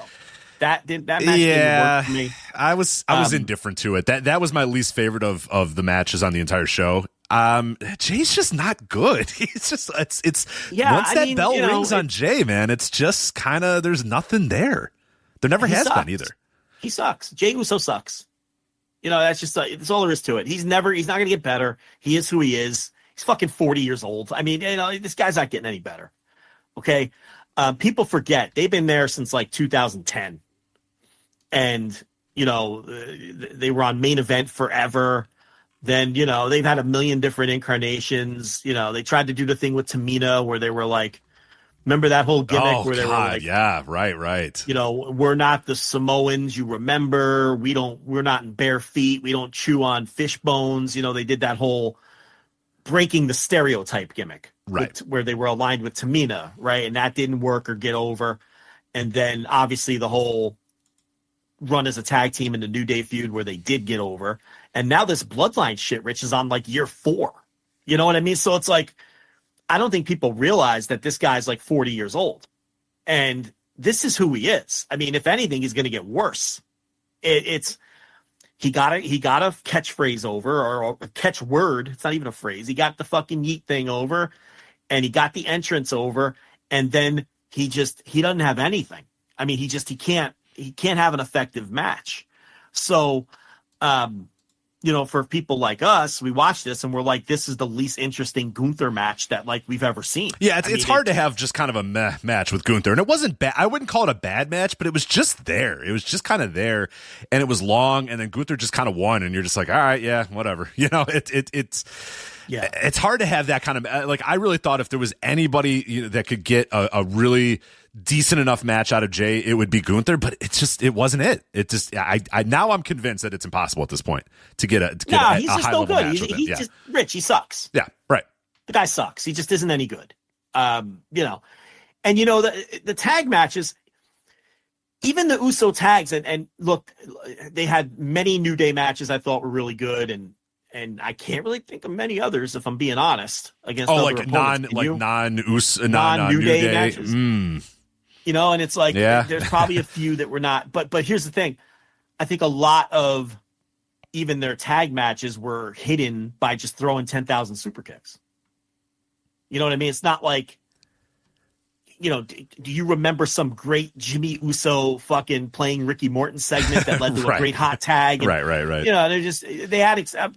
There's probably like a Wyatt family match or something out of there. I'm sure there's a Rowan and Harper match, a couple. But like you're saying, what's the iconic moment that you remember from a Jimmy Uso, an Uso brothers match? They all involve New Day. Right. Every one of them. It's like those two teams will forever be linked as rivals, and they had the great rivalry, but they're intrinsically linked. And if you take away the New Day matches, the Usos have a very thin resume, extremely thin resume. And there's people who consider them the greatest tag team in the history of the company. And they might not even be wrong, but take away New Day, and now you can't even make that argument unless you're just chalking it up to longevity. What kind of great matches have the Usos as a team had since the Bloodline started? Like none, because they've been separated. So, and the single stuff that they've done has not been good. And the match they had against each other was an outright fucking disaster. This is not a great wrestler by any means. He's a guy who got an entrance over. Good for him. Mm-hmm. Yeah, he's a millionaire now. Absolutely. Congrats. But I mean, it was my least favorite match in the show. Now, it wasn't terrible or anything. No. It just wasn't interesting at all. It just wasn't. It was pretty. It's just mundane. Yeah, and the crowd doesn't. I mean, once they're done yeeting, the crowd doesn't really give a shit about Jay. We've talked about that a lot. Once that bell rings on Jay, and it happened last year at WrestleMania too. Once that bell rings on the Usos, and once that bell specifically rings on Jay, they don't really give a shit anymore. They're kind of done with him. They did their yeets. Yeah. They jumped around for a little bit. They had fun, but now they don't care about his comebacks. They don't give a shit about his comebacks or anything like that. That's a great point. It's a great point. They really don't. They really aren't into his matches. They don't want to see him win. They don't give a shit if he wins or loses. They just want to yeet, and then when they're done yeeting, it's like, all right, we're done. We've done our Jey Uso thing. That's kind of a larger problem with WWE. Their fans don't really care who win any of the matches except for like the main events, Cody, people like that. Otherwise, they're not really into. And look, they taught their audience that. For how many years have the company themselves? Road Dogg used to go on Twitter all the time and say wins and losses don't matter. And he's like a second in command, third in command, whatever, to Triple H all that time. Telling fans it doesn't matter who wins the matches. Well, all right, their fans eventually started listening, right? So it really doesn't, they've loud and clear. People have taken the message now after pounding in their heads. And that's a great advantage for a booker to have, where it really doesn't matter who wins the match. That makes your job a million times easier. Where it doesn't matter, Jay could just go out there and do his entrance again, and we're gonna ride that until the wheels fall off. Right, and the wheels will fall off at some point, and it will. But yeah, for the time being, yeah, you still put him in prominent spots because the crowd enjoys yeeting and enjoys buying his t-shirts and all that sort of stuff. But yeah, it's as far as main event level matches, I don't know how many more that you can really put him in without it, or it just doesn't fucking matter too. That's also the possibility. It just doesn't matter that we're saying he's not living up to the working standard, but I don't know if it really truly matters all that much. No, but now I think the company knows he stinks, and they're never going to put a title on him. I mean, that I think is true. I think they recognize that he can't be like a world champion. That much I think is certain. But yeah, he'll always be, as long as this entrance remains over, he'll still be in the mix. All right, so the show opened with Rhea Ripley and Nia Jax for the women's world title. I thought this was pretty decent. I thought they kept it nice and short, too. It was under 10 minutes, which is good when Nia Jax is in the ring, because I'm not one of these people that have bought into this idea that Nia Jax is good, actually, all of a sudden, because she's really not. She's still pretty fucking terrible. But Rhea is pretty good, and I think Rhea had a very good match structure with Nia Jax and worked well doing the big, she as like kind of the underdog. Rhea Ripley's not usually the underdog that's kind of working from underneath, but this was a good opportunity for her to do that. And I think she did a decent enough job doing this. But yeah, I thought this was okay, like okay to good, and I think it was definitely helped by being under 10 minutes, because had this thing gone way longer, I had a chance to get pretty bad. But yeah, I had no huge complaints with it. I thought it was pretty decent. I really enjoyed this match, and I didn't expect to, because I think Nia Jax is the shits. Nia Jax, over the last, really since her return, she's been just oddly praised in deep, smart circles. I'm not talking about WWE fans.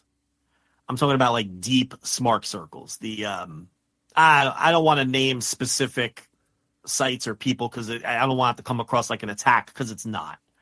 But I think you understand what I'm talking about. We've seen it, people praising Nia Jax, and I'm always befuddled by it, because I'm like, no, she still stinks like she always did. Her movements are awkward, and it's like, I'm not someone who's who's like easily fooled by a large wrestler who doesn't sell a lot and makes mean faces. And I do think some people get wrapped up and enamored by that. I see that a lot, like historically, and I think that's her work is still bad. And that's why I never really understood the recent vintage post-return Nia Jax praise. This, I think, was my favorite match that she's been involved in since she returned, where I'm not scratching my head saying, I don't get it. And, a lot of that was Ripley. I thought Ripley was really good in the match. But, man, did this have way more action packed into a short amount of time than I thought it would with these two people. Yeah, absolutely. And I think that's the thing I liked about this match the most, is that, it felt like they had a 15-minute match, but they just condensed it into 10, and it made it come across like we're not doing a lot of, downtime bullshit and mid-match promos and stuff. It was just boom, boom, boom, boom, boom, boom, boom. A lot of action. Yeah, tons of action and good action, and it really, you know what? This was like a female, what's the female equivalent of a Haas fight? What do you call that? I don't know. Fight? Yeah, I guess we got to come up with the term here. Coin something? I mean, but that's what this felt. Yeah, they just kind of beat the shit out of each other for 10 minutes. It was clobbering time out there. And I was like, shit, I kind of like that match. It's, so I enjoyed it. There was yet another example, though. I do have to point out a very blatant example of the crowd sweetening that people will tell us, no, that doesn't exist. That doesn't happen, even though John Cena came on television and told everybody that it happened. There was remember that he literally had a promo where he said remember he told Austin Theory they have to pipe in your name, they have to pipe you in getting booed because you can't get heat on your own or whatever. I thought there was something new. No, I don't think so. That was a couple years ago, but now there's very obvious ones. Like they do it every week now, and it's blatantly obvious. And I can't understand how people don't. On Raw this week, I don't know if you heard that when Cody was doing his promo and CM Punk's music hit, they played the loudest. Like, it was probably like Chicago - Survivor Series - Punk return, because it was so fucking loud. No. They gave Punk a fake pop. Yeah, and it's like you can see the crowd. The crowd's kind of popping, but they're not popping like. They gave him like the Survivor Series. Oh my God, CM Punk's here! Like people screaming, and it's like nobody's screaming. You're looking at the crowd, nobody's screaming. So the example on this particular match, and you can go back and you can hear it. It's very blatant when it happens. Is Rhea Ripley does some sort of move? I forget what it was, and Michael Cole goes, We're hearing Rhea Ripley chants all throughout San Antonio, but we're not hearing Rhea Ripley chants. We're hearing this is awesome, clap, clap, clap, clap, clap. This is awesome, clap, clap, clap, clap, clap. So it's kind of funny how, and the this is awesome chants come out of nowhere. It's one of those things where what's weird is, and if you listen, there's a little bit of a Rhea chant. You can kind of hear a little bit of a Rhea chant. So I'm sure Michael Cole is hearing people say Rhea, Rhea, Rhea, whatever, but they drown it out with a "This is awesome" chant. So it's Michael Cole saying, "Oh, we're all hearing, San Antonio chant Rhea Ripley," and then all you're hearing is "This is awesome." It's like, okay, all right, great. Yeah, it's I don't know how. I don't know. I don't even want to get into it. No, I don't want to do another 20 minutes. Yeah, we've said our piece on that. So. And we're right. I'm positive I'm right. Yes, I know I'm right. Yeah. You're wrong. I'm right. Trust me on this. Yeah. Here's a match that if you don't love this match, I don't know, man. I don't know. Braun Breaker and Sheamus talking about guys getting in that ring, a bell ring, and them kicking each other's asses. Breaker's, it's happening, man. He is getting good.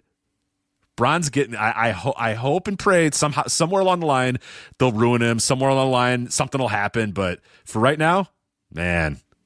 Braun rocks, and Sheamus is still at the top of his game. These guys just beat the shit out of each other for 12 minutes, and I'm here for it. And then Braun just beat him. Braun just beat him. Yeah. You know what I mean? He just beat him. They beat him. Sheamus. And now look, they did play up what I told you they would play up, where he's never won the Intercontinental title. Yes. But then Braun just beat him. These Saturday Night's main events, these finishes are definitive. They just beat people. Who was Liv Morgan beat somebody on the last one after she got her nose busted? She beat what's her face? Who the hell did she beat? She beat who the fuck? We should know this. Who was it that long ago? Io Sky, right? Yeah, Io Sky. And it's like they just I just like the way that these shows are paced and presented. It's and I hate the way they pace and present everything else in the company, literally everything else. But yeah, this was just an enjoyable match between two guys beating the living shit out of each other. And again, Sheamus is a guy who can just lose here. Right. He loses nothing. Yeah, he loses nothing by losing. Right. It's just a good little piece of book in there. And to have Braun, it's like I talk about, he always needed to find that bell-to-bell charisma, which he is now finding. Yeah, he's got it. It was just a matter of experience and getting that ring time and all of that.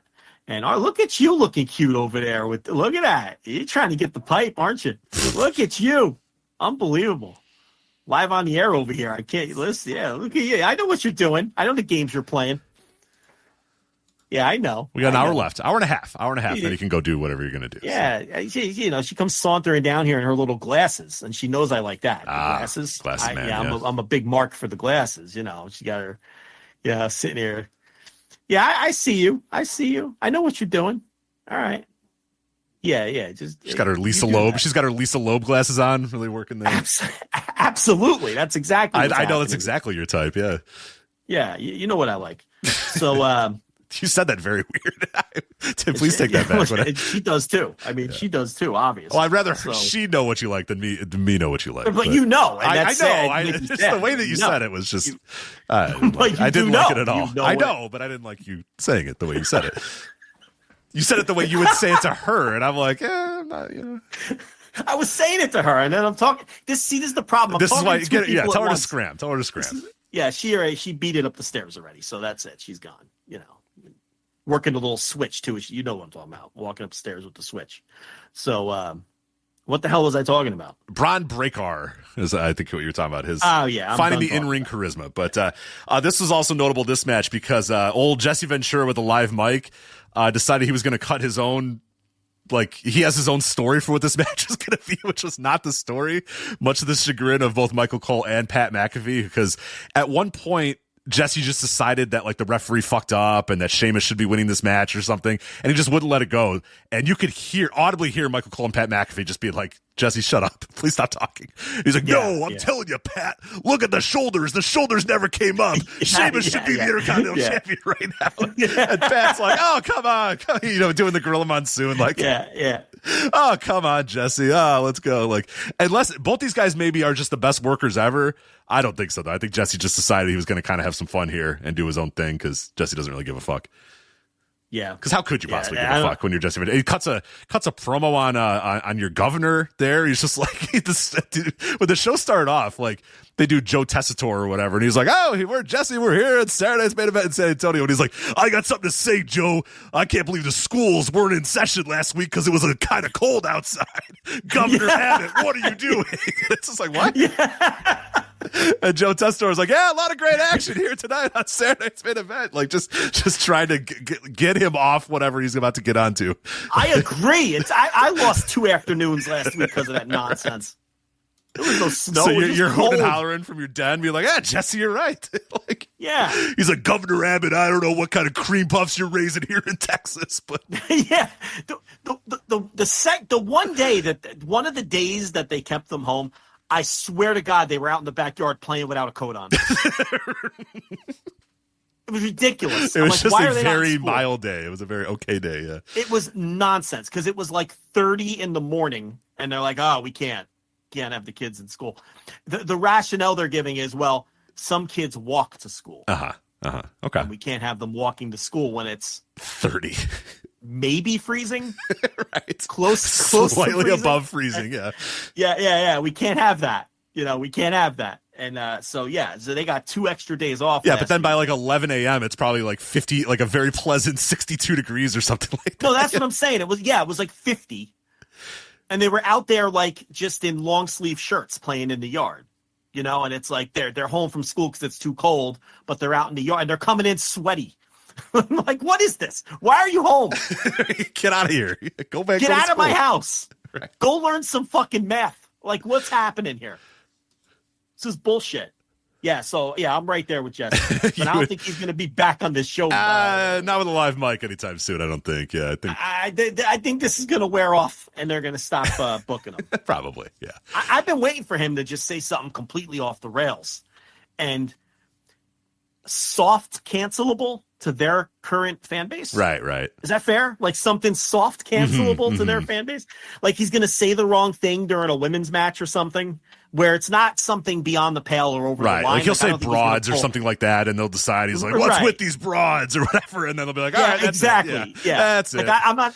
He's not going to go full Colonel DeBeers. No, I feel like he's going to say something soft cancelable because you know how this current fan base is. They're very touchy, and that's going to be it. And or I feel remark like about a woman's appearance or something like that, or something. Like he'll talk about a weight difference between the competitor, and they'll take that like he's fucking Satan, and it'll be a topic on Twitter for 9 straight days or something. And I feel like they're better off just ending the relationship before that happens because it's going to happen. It's going to happen with Jesse. Yeah. It's the more comfortable he gets in the chair, the more that. Now I feel like he's someone who is cognizant of what he can and cannot say. 25 years later, I do feel like he's smart enough to know the difference, but he's still Jesse, and he's still going to cross one of those soft lines. I don't think he would cross a hard line. No, he would never cross a hard line, but I think he finds it funny and fun, and he doesn't really probably need this job all that much, so I think he finds it funny to just kind of press these guys and get as far to the line as he possibly can. Yeah. So that was Saturday night's main event. That leads us into this Saturday's Royal Rumble, which, by the way, we are going to be doing instant reaction live of Royal Rumble this coming Saturday, immediately following the show. Now, again, this show starts at 5 p.m. Central, 6 Eastern. So it's going to be an early show. So this will not be a, going live at midnight type of instant reaction live. Like we should probably be going live at a pretty reasonable hour. But Royal Rumble, we'll see how long this thing goes on for. But instant reaction live this weekend, $10 tier, flagshippatreon.com, the best post pay-per-view review show in the game, guaranteed. Instant reaction live coming up immediately following the Royal Rumble this Saturday as well. Not Sunday, Saturday. So, other 2 matches that we have on the show so far. Looks like there's just 4 matches thus far on Royal Rumble. I'm assuming that maybe we get another one, but maybe not. With the way that Levesque fills these buckets, probably not. We have a 2 out of 3 falls match, WWE Tag Team titles, DIY defending the titles against the Motor City Machine Guns, and we have a ladder match for the undisputed title, Cody Rhodes versus Kevin Owens. So any thoughts on DIY, Motor City Machine Guns? 2 out of 3 falls, though, so hopefully they get a decent amount of time for that match. I mean, that has a chance to be a really great match, right? I think so. Yeah, I don't see any reason why not. I mean, Machine Guns are still at not the top of their game, but still pretty damn close to the top of their game, and DIY can still go. So yeah, I'm looking forward to that being a pretty solid. And the ladder match, 2 out of 3 falls. I mean, 2 out of 3 falls. Yeah, they're going to tell them to go out there and steal the show, and I don't know. It just feels like a modern version of like Rockers versus Orient Express. Kind of have that same opening up thought the Royal too. Rumble show, and they go out there and have a great match, and I could totally see that being a great match and a buzzworthy match. I forget that the Motor City Machine Guns work there. I know. I do too. It's not just until I see reminded their faces and I'm like, oh yeah, right. So it'll be nice to have them on an actual pay-per-view and see what they can do with a little bit of time there. As far as the other match though, I mean, it's a ladder match, so my mileage may vary, but given the combatants in this one, Cody Rhodes and Kevin Owens, I think this has a very good chance to be pretty damn good. I mean, I think the ceiling the floor is pretty high for a ladder match with Kevin Owens and Cody Rhodes, because Kevin Owens is going to take some horrific spot and do some big bumps through a ladder. Cody's going to work his ass off. So, most other cases, if it's a ladder match, I'm just like, whatever. But I've seen so many ladder matches. But with Cody and Kevin, I have a lot of faith in those two guys to go out there and bust their ass and have a pretty good one. So I am actually anticipating that match too. What'd you think of the 60-year-old sexy boy super kicking Kevin Owens? Yeah, don't love that because I don't think Owens is winning this match, right?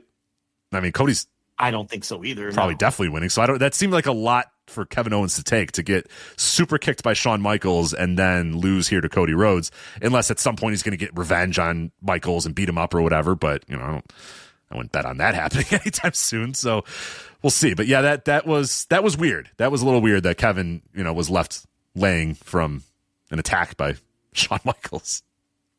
Yeah.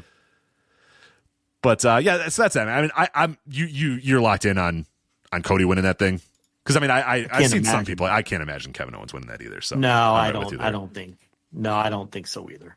Not this close to WrestleMania and everything else. So right. All right. So now we go to the Royal Rumbles, and this is where we can have a little bit of fun here, because I looked at mybookie.ag. They don't sponsor us anymore, but I'm still going to jump onto mybookie.ag and see what the odds are for the men's Royal Rumble match. So here's who's announced so far. LA Knight, John Cena, CM Punk, Jey Uso, Roman Reigns, Seth freaking Rollins, Drew McIntyre, Rey Mysterio, Sami Zayn, Shinsuke Nakamura, Logan Paul, Penta, Chad Gable, Braun Breaker, Carmelo Hayes. So I'm writing Carmelo out. I'm not taking the red pen. Carmelo is out. Carmelo not going to happen. Rey Mysterio's not going to happen. But no, all joking aside, here's who the betting favorites are right now on mybookie.ag. If you want to go on there right now to bet for the men's Royal Rumble, here are the best odds that you're going to get. John Cena is at -200. Okay? John Cena at -200. That seems reasonable, right? That John Cena could win this thing, go face Cody at Mania. I think he is going to win. I know at one point he was earmarked to win, and who knows, But I would still think going into the show that he's my pick to win. He'd be my pick as well. Here's this one's very weird. I'm not sure what's going on with this one. You know who's tied with John Cena also at -200? Tell me. Seth freaking Rollins. Well, he doesn't really have a WrestleMania program right now, and look, that could be the betting action on that particular site that's changing those odds. Although I'm dubious of that, because they do have very low limits for wrestling bets on that site. Particularly for you. But, definitely for you. Yeah, especially for me. Very low for you. Very low for you. Yeah, but I mean, that could be affecting it, or just the idea that Seth hasn't really been programmed with anybody yet. If there was some kind of Seth Rollins feud percolating on TV, that was an obvious direction for Mania, the odds would probably be longer. But yeah, I don't know. I guess they just feel like if it's not Cena, it's going to be him. CM Punk is at -150. I don't know if I see it for Punk. I don't think Punk needs it this year. Well, they did a Punk Cody angle that you kind of referenced earlier. They did a little stare down on, what was that, Raw or SmackDown? That was Raw. That was on Raw. That was on Raw. Yeah, to kind of plant seeds that maybe Punk can win it. I was very surprised by the lack of heat that whole exchange had. Right? You know why? Because these fans, they don't give a fuck about AEW either. Because yet again, It was another one of these promos where, it's like, well, you left and I left and we did things in the past. And it's like nobody, like Kevin did that. Kevin Owens did it on Saturday Night's Main Event. He said, oh, well, you left and I stayed here, and the crowd didn't care. The crowd they don't give a fuck. They don't care about AEW. No. They don't care about other wrestling. They care about what they're seeing right now. They care about, the bloodline. They care about that sort of stuff. They don't care about losing smiles. They don't care about Attitude Era. They don't care about people leaving for AEW. So, this whole CM Punk Cody thing was supposed to be like, oh my God, here's two guys that left and now they're back. And they got to stop going to that well, because this crowd does not give a fuck about that at all. Yeah, it was heatless. And I think a lot of it was very much intentionally, hey, look, these are the two big stars that we poached.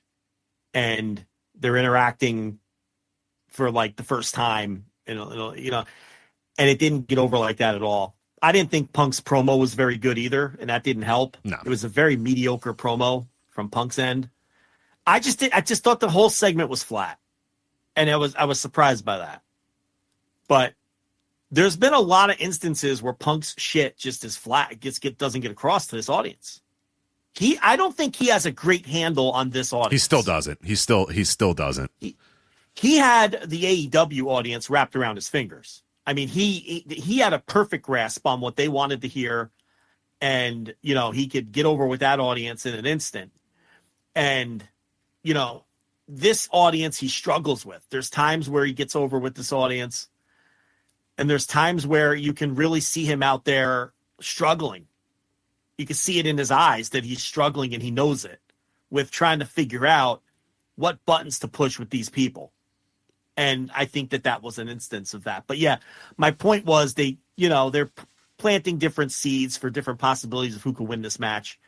And I think that's what that segment was. I don't think the direction is Cody. And I mean, they did the whole Survivor Series thing because the direction is Punk and Roman. Right. Yeah, so I think Punk would probably not need the Royal Rumble. And, some people bring up a good point about Freakin', is that he could face Walter, too. Or Gunther. I always go to Walter. Because there is. Well, yeah, I mean, that's if everything stays the way it is right now, that's his match. Right. So you could do a thing where all these other guys get mixed up in all these different things, and Freakin' wins it, and then he goes and faces, Gunther. Now that would. Yeah, of course. Right. And that's why he's minus 200, because he would then pick that title. Right. Which is kind of dorky. Just like pick the main title. Why would you not pick the main title? But you know what? I'm saying, God forbid, Freakin' be dorky. So I guess you want to avoid that at all costs. Is Seth Freakin' Rollins be dorky? But didn't Freakin' have like a connection to the fake world title? He was the first fake champion. Remember? Yeah, and he was all like, "I'm gonna get this title." He's all about that. Right. So it would make it. So from that standpoint, they can have him challenge for that, and it all makes sense too. It doesn't come across corny like, why would you challenge for the fake world title? Because he's like all about the fake world title. Yeah, right. And try and make it real. But other betting line favorites here, and then we'll move on. Roman Reigns at plus 150. It's not a favorite, obviously. The only minuses right now on my bookie was John Cena, Freakin', and CM Punk. Everybody else is plus. So Roman Reigns is plus 150. The Rock is plus 400. I'm putting all my money on The Rock. That would be phenomenal. Love it. Oh, God, I would love that. He shows up today. Indianapolis. Do you feel it? Do you feel it, Indianapolis? My head hits the pillow every night hoping for him to come back. Yeah. Anyway, Randy Orton is plus 800. Sami Zayn plus 1,200. Logan Paul plus 1,400. Jey Uso plus 2,000. I like this one. Brock Lesnar plus 2,000. Not out of the question. Not out of the question at all. Down. Yeah, he comes out. Right. Shaking the arms, doing the arm shaking thing that he does. The neck rolls. Yeah. Goldberg plus 5,000 for Bill Goldberg. If you want to put some units on that, plus 8,000 for Triple H as well. Newly christened WWE Hall of Famer Triple H. And these people realize he has a fucking pacemaker. It might be tricky. Hey, Ric Flair wrestled with a pacemaker and he was fine. Did he die once during the match? He did, but he's fine now. He was revived by a Jay Lethal chop. Jay got it back on track, so it's okay. That man, dude, Jay Lethal was so good in that match, he saved a guy's fucking life. Yeah. Jay Lethal deserves whatever. Not enough people put over that match for how unbelievable Jay Lethal was in that match. Yeah, but did you consider all the lethal injection memes we would have had if he died? I didn't. You're right. Shit. Okay. Yeah, well, shit. He did save that man's life though with the chop. That match is absurd. I actually love that match in a weird way. You know how like everybody else is like, this is so disgusting. I'm never gonna watch this match ever again. Like I'm just watching because what a masterful performance it is. There's literally a man who could die at any moment in that ring, and these guys have to work around him. Yeah. And Jay Lethal and Andrade and all these guys are like, fuck man, what are we gonna do? This guy might die. Like we have to involve him in this match, but he also might die. Yeah, I mean, look, it's pretty gross to put him in there. Conrad should be ashamed of himself. By the way, undeniably gross. But Jeff Jarrett, Jay Lethal, and Andrade working around him, those guys all deserve the highest of praise. Conrad deserves the most of praise, for sure, because he put them all in that spot. Right. I mean, he's like related to the guy, and he put him in there. It's like, Conrad Thompson. I don't know. Anyway. God, remember the build of that match was so great, too? Jeff Jarrett just hitting Ric Flair with the guitar. My daddy never liked you anyway. So good. Yeah. In the parking lot. Right. They're all wearing white shirts, like they didn't know what was coming. Yeah. They relied on old tropes. They let it bleed. If it bleeds, it leads, is what they said. They're just like, fuck it. Everybody just bleed and we'll make it work from that standpoint. So there you go. That is Triple H. By the way, did you watch Triple H's surprise announcement that he is in the WWE Hall of Fame? I did. Did you watch the video? Okay, so you saw the full video from the okay, so to set the stage for those of you that have not seen, there was like an all hands on deck like powwow at the WWE corporate offices.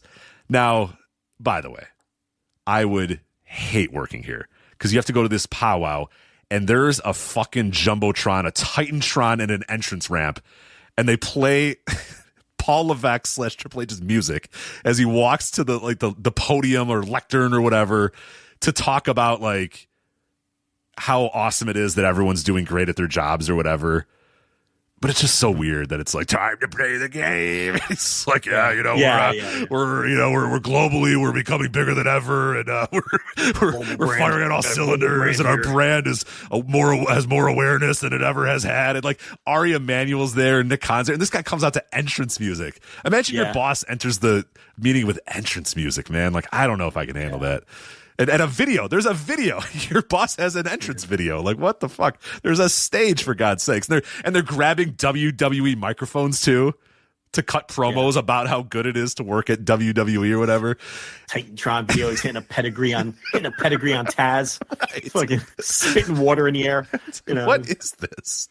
It's so weird. Holding a sledgehammer. Yeah, but then they go to the gorilla because, yes, there's a gorilla position at this meeting. Yeah. And Shawn Michaels and The Undertaker and Stephanie McMahon are there. And the guy who's got to run the board for this all hands on deck meeting at WWE offices is like, all right, Shawn, you're ready. And then oh, Shawn. Like, what is this? Imagine working here. Paul's the shocked look on his face when he heard what? Yeah, my God. What? It's Shawn Michaels. I haven't seen him since 2 days ago when he was on Saturday Night's Main Event. What is he doing here?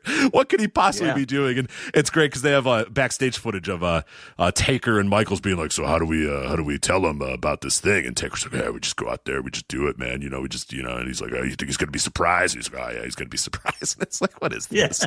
What am I watching? For God's sake. So then, Shawn Michaels gets out there and goes, oh, a new sheriff's in town or something like that. With his cowboy hat, emasculating that gum like always, just chomping on that gum. The face. Of course, I'm here to deliver a message, but I have a friend who's going to help me deliver that message. And then, this is where I step in. Yep. Okay, Hold on, Rich Cage. You got it? Oh, man, American badass. But you got the guy in Gorilla being like, all right, you're ready to go. Go.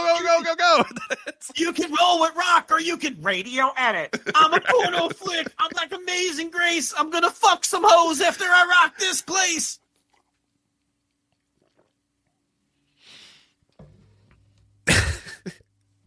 And you can only imagine the surprise on Triple H's face. Now, wait. The Undertaker's here too? Oh, my God. And you can see he's looking back and forth. and he doesn't know what to do. And then these guys are just like, oh, we're here to, we're the old sheriffs in town. We're older than anybody else in that locker room. We've been here longer than anybody else. So we made an executive decision. And Paul's like, he's looking back and forth or whatever as the camera cuts to him. And he goes, we made a unanimous decision that you are the first entrant into the 2025 class of the WWE Hall of Fame. It's like, and now he's overcome with emotion or whatever, and he can't believe it. And then out of Gorilla one more time. I was hoping they didn't play the author of Lady Balls. They did not play her music. The remember what was her dumb song? Yeah, no Lady Balls. Oh God. If she had only released that book, Lady Balls. Lady Balls. How poorly that would have aged. Oh, I'm all grown up. That's right. Lady Balls. Yes, for you youngsters out there. That was the name of Stephanie's book. Was called Lady Balls. Stephanie McMahon's proposed autobiography, Lady Balls. My God. Never quite made it out there. So then Stephanie comes out and they hug and they kiss. Out looking like she just had some salsa. Just took down some real good corn tortillas. Real good corn tortillas, yeah. With her scrunchy nose smile coming out there. With her face all scrunched up. Right. You should always get corn blazer. instead of flour. It's more authentic, as she eats her chicken fajitas on her corn tortillas. With sour cream, just a bunch of sour cream on it, God, like she just had the best Tex-Mex that she's ever had in her life. Shrimp fajitas. She just got done pounding a plate of shrimp fajitas. Yeah, shrimp fajita, and then she asked for shredded cheddar on the side. That's right. Can I get some lettuce and shredded cheddar? Oh yeah. Okay, thank you. No. Gracias. Oh, right. Oh, I'm sorry. Where are my manners? Gracias. And then she gives the scrunchy nose smile to you across the table. Right. That's what she came out looking like. That's exactly with her blazer. And her jeans, yeah. With her philanthropy is the future of marketing. That's how brands are going to win blazer. That was her. Brands are going to win with the two and the R. Two. You only got 120 characters in those days, right? Yeah. She had to use them wisely. They like boys, days. Two men. And so then, did you watch the whole video too? Because then they go back to like a boardroom and they're all eating like some catered lunch. Yeah. And Sean's like, so you had no idea, Stephanie? And she's like, I had no idea. I thought you were doing it for the LFG show or whatever. I'm like, why am I watching this? For the good of the listeners, I'm watching this. Is Paul Levesque's like, I was, I had no idea. I didn't know this was going to happen. I can't believe you guys did this. And Sean's just like, yeah, we didn't want to tell you because I don't know if we could lie long enough. Or it's just like, what are we doing here? The fuck am I? What? I'm gonna kill Nick, by the way. Right? Oh yeah, Paul Levesque. I have because then he did like everybody wanted him to do a speech. And he grabs the microphone, and it's so good too because he grabs the microphone and goes, I normally have a lot to say, but I really don't have much to say. And then he pauses for a bit, and then one guy in the crowd goes, you deserve it. And he goes, yeah, all right, yeah, thank you. I was like, if these people bring out, if this rings out with a you deserve it chant, I am done. I'm done. I'm closing this video. I can't, but they didn't, thankfully. They didn't make Pam from, IT chant you deserve it. Yeah, and he's like, I'm going to kill Nick, by the way. Yeah. Can't believe you sprung this on me. If you see a fat Persian guy fly off the roof, it's going to be me throwing Nick off the roof. I don't think he said that part. I don't think that's what he said. That's exact words. That Persian part, but I'd have to go back and watch. I'd have to go, and I don't want to go back and watch. Roof. He said he's going to throw him off the roof. He did say he was going to throw. Again, I'm dubious on the fat Persian part. I don't know if he said that. Listen, that's what my feed said. Okay, I don't know. All right. It's so that's. Well, you got the Kid Rock one that only had the one radio edit, but then later in the song had no radio edits because that's when you were recapping it there. You did the first radio edit, but then the other one. So your feed was different because mine had the all radio edits. So you had all the radio edits? Yeah. But you apparently only had a couple of them. So then I ran out of words that I remembered since the song came out 28 years ago. I was impressed. I was impressed. I got as far as I could with American Badass, and then I ran out of couldn't remember the lyrics anymore. But so then they're just at this table eating their catered, and Stephanie's like, I didn't know. How was I supposed to know? I thought you were just here. And then Paul did say one thing that was kind of funny, Mr. Paul Levesque, because Stephanie was talking about how she didn't want to show up to the building because then, Triple H would be, on to something. And he goes, yeah, it would have been weird having you here coming to the building. And I'm like, wow, would it? She worked here for decades. It's the only job she's ever had, but okay. I thought I was like, oh, okay, I guess it would be weird if Stephanie was at the offices these days. So there you go. Paul Levesque, humble man, completely surprised by the fact that he is the newest member of the WWE Hall of Fame, even though he is already a member of D-Generation X, which Shawn Michaels did point out. Right. Goes, you're already a member of the Hall of Fame as a member of D-Generation X, but now Chomps you're gums, on your own. Chomps gums, smirks, looks at the crowd. Right. D-Generation X, and so it's really amazing. He's he doesn't want any of this attention, but he's going to begrudgingly be the main event of the Hall of Fame ceremony. He's going to begrudgingly be the first person to come out of the curtain night 1 of WrestleMania. He's going to begrudgingly be the first person to come out of the curtain night 2 of WrestleMania. And then on night 2 of WrestleMania, he's also going to be the last person to come out when they bring out all the Hall of Fame inductees. He's not going to want to do it, Rich. Yeah. It's throw not down the by headset. Choice. Throw down the headset again. Oh, right. God. All right, fine. Yes. I'm coming. So we're unfortunately for him, because he doesn't want any of this, we're going to see so much of him WrestleMania weekend. And then I'm sure he's just going to come back and say, you know what? Finally, now I don't have to come out in front of these crowds anymore, because we've got it all out of our systems now. And so that'll be the end of Levesque, right? We'll never see him again after night 2 of WrestleMania, right, Rich? That's how it's going to work. I would assume that now he's going to tell guys, this is it. We're done. Yeah. You put me in the Hall of Fame. I'll come out for one more first pop at a sold-out stadium show, and then that's it, guys. All right? We're done. From henceforth, someone else has got to get the first pop at every major show, okay? It can't always be me. Someone else has got to step up in this spot. Very embarrassing for him to be bamboozled into entering his own Hall of Fame where he picks the entrance. Look, here's the thing. Vince would never allow this. And no, this is not me handing it to ISIS. You got to hand it to Vince McMahon. Okay? Yeah, you just got it. This is not me handing it to ISIS. Okay, let's not be stupid here. Let's not be blue sky users. I'm just saying that Vince would never. He would just, he would, if they pulled this on him, he'd be like, God damn it, no. Yeah. And he'd start screaming at everybody and throwing them off the stage and everything else, but Paul, so to me, I know people think he was behind this. I don't know whether he was behind it or not. All I know is he didn't exactly fight it off with a stick. Yeah, he didn't say, no, this is for other people that, no. I'm still, I'm still a part of leading this global brand or whatever. No. We need to give it to other guys, people that are less, maybe I'm deserving, but there are other people out there that are more deserving and need their time in the spotlight or whatever. But yeah, he didn't, he took it. He said, all right, cool. I guess I'll do this. If I must, I'll show up and I'll take the honor. Well, you're really twisting my arm here, Nick. You're really twisting my arm here, but I guess I'll do it. Yeah, he didn't fight it off. Mm-mm. They would have never even attempted to pull that with Vince. Oh, again, I'm not handing it to ISIL. I'm just saying he would never, he wouldn't have taken this. There's no chance. To the point they wouldn't even have tried it. So, I don't know. So that was the men's Rumble there for a second. As far as the women's Rumble, I'm going to see if there's any odds yet for the women's Rumble. I wouldn't be surprised if there isn't, because there's just not that many.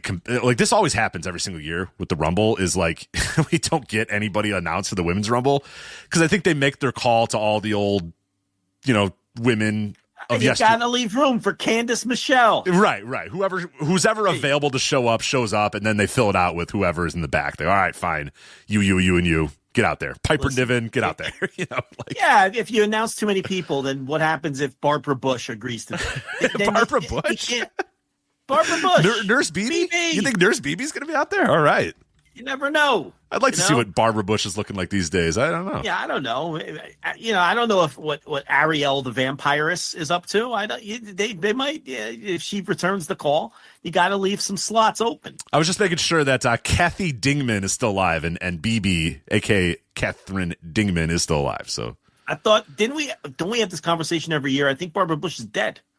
You always think she's dead. She's not dead. I always think she's dead. You always think she's you're dead. Right. Yeah. I think she's dead, but she's not right. dead. And then I do my joke where I say I can't believe they called her Barbara Bush, which is a weird name because it's named after, a former first lady who's not necessarily considered like an attract, like nothing against Barbara Bush, but not exactly considered like, hot to trade. She's not an 80-year-old that I would bang. Right. But then there's the also issue too of like Nurse BB. The whole gimmick was Nurse BB has gigantic breasts. Why was she not Nurse DD? Right.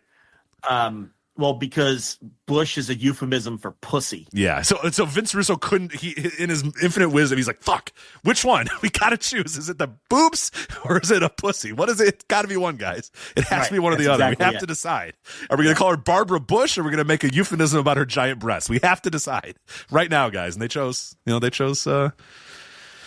yeah, it was the decision of a lifetime for him. He probably rolled over how many times in bed trying to figure out whether to name this woman after tits or puss. I mean, he somebody was like, maybe we should consider ass. I can only do what? Listen, bro. No, bro. Listen, bro. No, I'm already. That was I'm the torn that was the apart over nadir here already, bro. Yeah.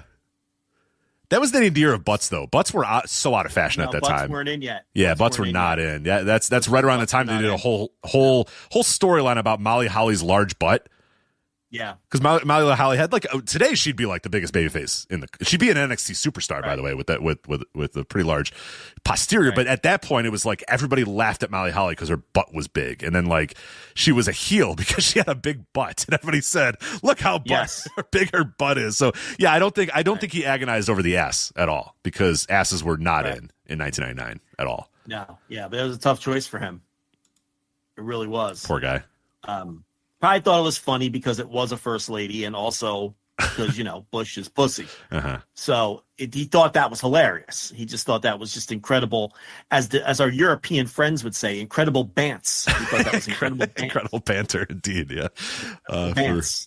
On the way to get the fucking, what do they call that street food they eat over there? From on their way to get some... doner kebab. They said that's incredible bants. That's what they said. That's what they were saying in Europe at the time. Yeah. Right. Sure. But yeah, you always have to be ready when, Candice Michelle shows up or Ariel. I like Ariel. Little Shelly Martinez action. That'd be yeah, good. I don't know who they're going to call.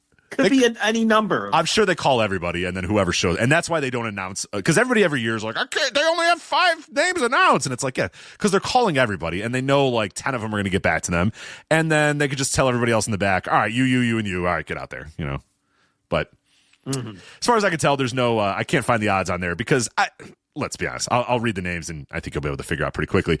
Women's Royal Rumble: Nia Jax, Bayley, the return of Charlotte Flair, Naomi, Bianca Belair, Liv Morgan, Raquel Rodriguez, Lyra Valkyria, Ivy Nile, Io Sky. Like, Charlotte's probably winning that thing, right? Or Becky comes back and you know what I mean? Like, it's going to be one of those, I would assume. I would think it'd be one of those. Yeah. I mean, unless Jillian Hall shows up. I mean, then... Then you got to tear the whole card up.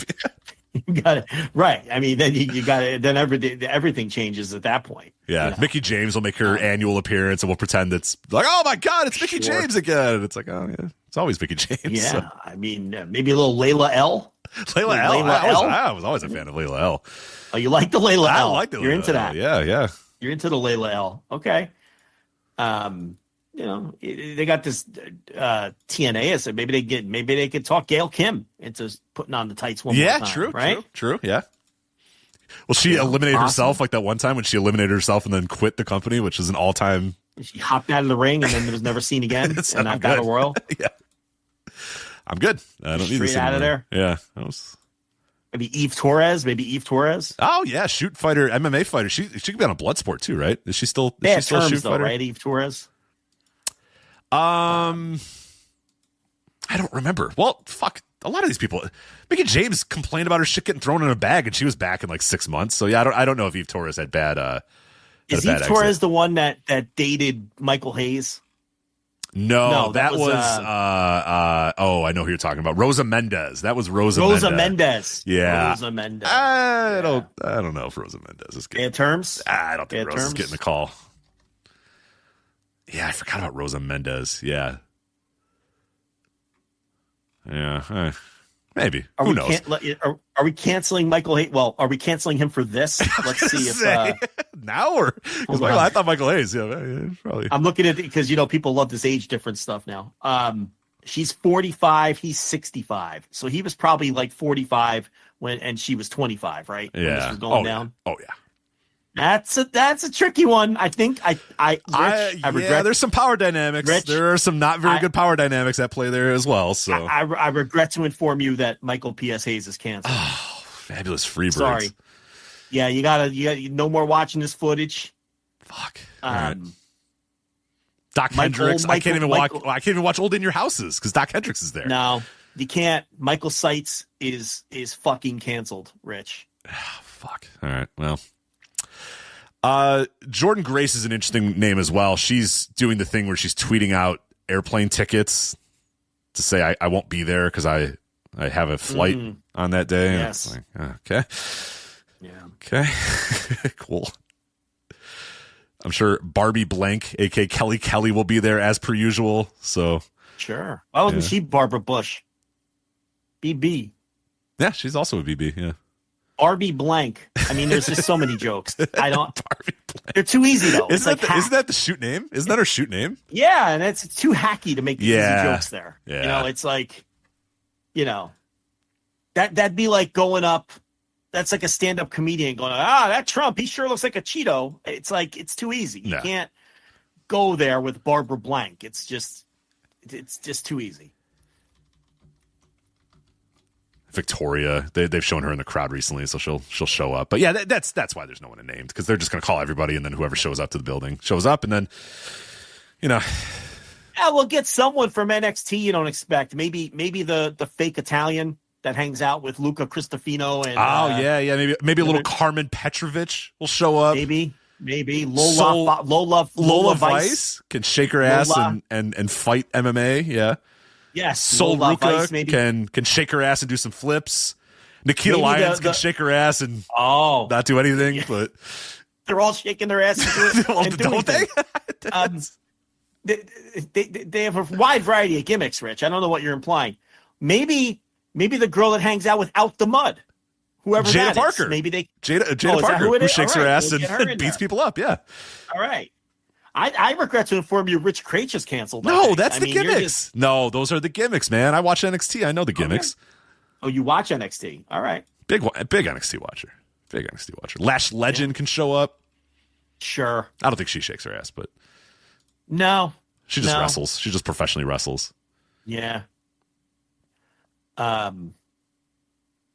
So I'm sure there'll be a couple Dolan. GG Dolan can show up.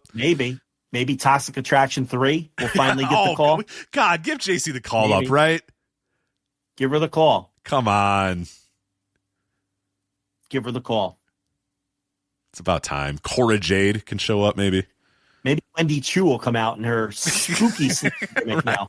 Right. And fall asleep in the corner. That could be her gimmick where she lasts, she comes in at number 1, then she falls asleep in the corner. Everybody forgets about her. Not just her pajamas anymore, but now she's like a demon in pajamas. Yeah, spooky pajamas. Spooky pajamas, but also another a leg winner brace. of the gimmick. But also a leg brace because of her multiple ACL surgeries. Another winner of a gimmick she came up with there. Oh, God. Yeah, there's so many NXT superstars that, you're right. You maybe don't even need to take from the old. Get a couple. There's so many. Get a couple. I think we just accurately completed the field. Every one of those predictions will be right. Yeah, and then what's her face can come in and do. I don't know if she's hurt or not, but what's her face? I forget what her name is now. The Casey Catanzaro or whatever. What the hell's her name in WWE now? Katana Slice. Katana or something? Chance. Katana Slice. Nice. Katana Chance. Yeah, Katana Chance could do like the Kofi Kingston gimmick where. She gets thrown out, but then she does a handstand. They're going, oh my God, I can't believe it. She's both feet up to the floor. Katana Slice.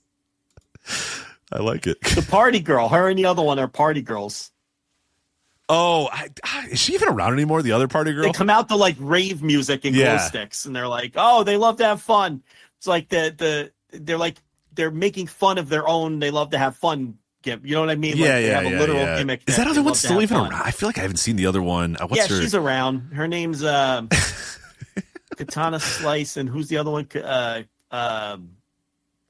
Carter. Caden Carter, right? Caden Carter's still around? Carter. I think so. Why wouldn't she be? Okay. We would have done a whole segment if she got cut. That's true. I can't imagine that she's no longer with us. When's the last time she worked? Let me see when the list time. Caden Carter. Let's do a little cage match on Caden Carter. Caden Carter dating comes up first. I don't care who Caden Carter is dating. Who gives a shit? No, she's there. She works main event every week. You know, I don't watch. They seem to have quite the feud here with the unholy union of Alba Fire and Isla Dawn. Wow. and the Pure Fusion Collective of Shayna Baszler and Sonya Deville. Have you seen Sonya's had a lot of tweets out there? She doesn't seem very happy with her position in WWE right now. No. I have a confession to make. What do you got? Do you still watch main event? I don't even know how to watch main event. Okay. That's my confession. Yeah. How do you even watch that show? How does one watch main event these days? Air? I maybe on is it on Peacock? Maybe it's on Peacock. I don't know. I'll be honest. Last time I watched main event, I think Apollo Crews was on a main event, or Titus O'Neil or whatever. Because what was Titus was the one every single week. I think that's probably Titus the last O'Neil, time. where I was writing reviews for that show. Yeah, that's right. That's probably the last time that I've fully. That's Rich. That's 2013. Yeah. Well, yeah. Probably about it. So if I wanted to watch Wes Lee defeat Dion Lennox, and then the Unholy Union take on Katana Chance and Caden Carter, I think you're going to the cock. I think you got to go to the cock. I got to go to the cock? Yeah. To listen to the commentary of Blake Howard and Vic Joseph. Blake Howard. Blake Howard sounds like a late stage Three Stooges member. Like after Shemp and Joe have called it quits. Right, Shemp's out, and they went with Blake Howard. They're like, all right, who's left? I got a brother named Blake. Bring him in. Bring in Blake Howard. You know that he sounds like a seventh string Three Stooge from like 1963. It got those 15 lean years. Man, those lean Three Stooges years. Rough. Yes. That's what that sounds like. Blake Howard. I took a class in Three Stooges. Yes, there was a college class in Three Stooges. My professor wrote a book about the Three Stooges, so I took a class, and we essentially watched like thousands of episodes of, just a ton of episodes of the Three Stooges, and it gets real. It's like, it's like Fat Elvis doing performances while he's sweating in Las Vegas. That's what like late stage Three Stooges is. It's like stage Three Stooges, absolutely. You're like, this is bad. These men are close to death. All these men are close to death. Who is that guy? I don't even know who this one is. And they're like, oh, that's Blake. Yeah, it's Blake. You're like, oh, he was on for 8 episodes. It's like Joe Besser and Blake, and you're like, who the fuck are these guys? What the fuck is going on here with this? Like, Curly Moe and Larry, what are we doing here? We can't be doing Shemp and Curly Joe. Curly Joe? No, we're not doing Curly Joe. Get the fuck out of here, man. What are we doing? Yeah. That's what that sounds like. Right. Who is he? Blake Howard. I don't know who that is. I don't know who Blake Howard is. Just some generic ass dude. Yeah. Okay, he's also known as Blake Chadwick, apparently. Oh, I know him as Blake Chadwick. That's why I didn't know who it was. Sure. Yeah, I knew him as Blake Chadwick. Where'd they find this fucking guy? Let's see. He has a Twitter page. Blake Howard. He's there with who's that geek they never fire that used to be an NXT competitor, yes. But now I see the picture. What's that dude's name? I don't know what his name is. I can't remember his name. How does he still work there? How does he slip through the cracks? I have no idea. I know exactly what you're talking about. I'm going to figure it out right now. Give me a sec. I got to... Oh, man, what the fuck is that dude's name?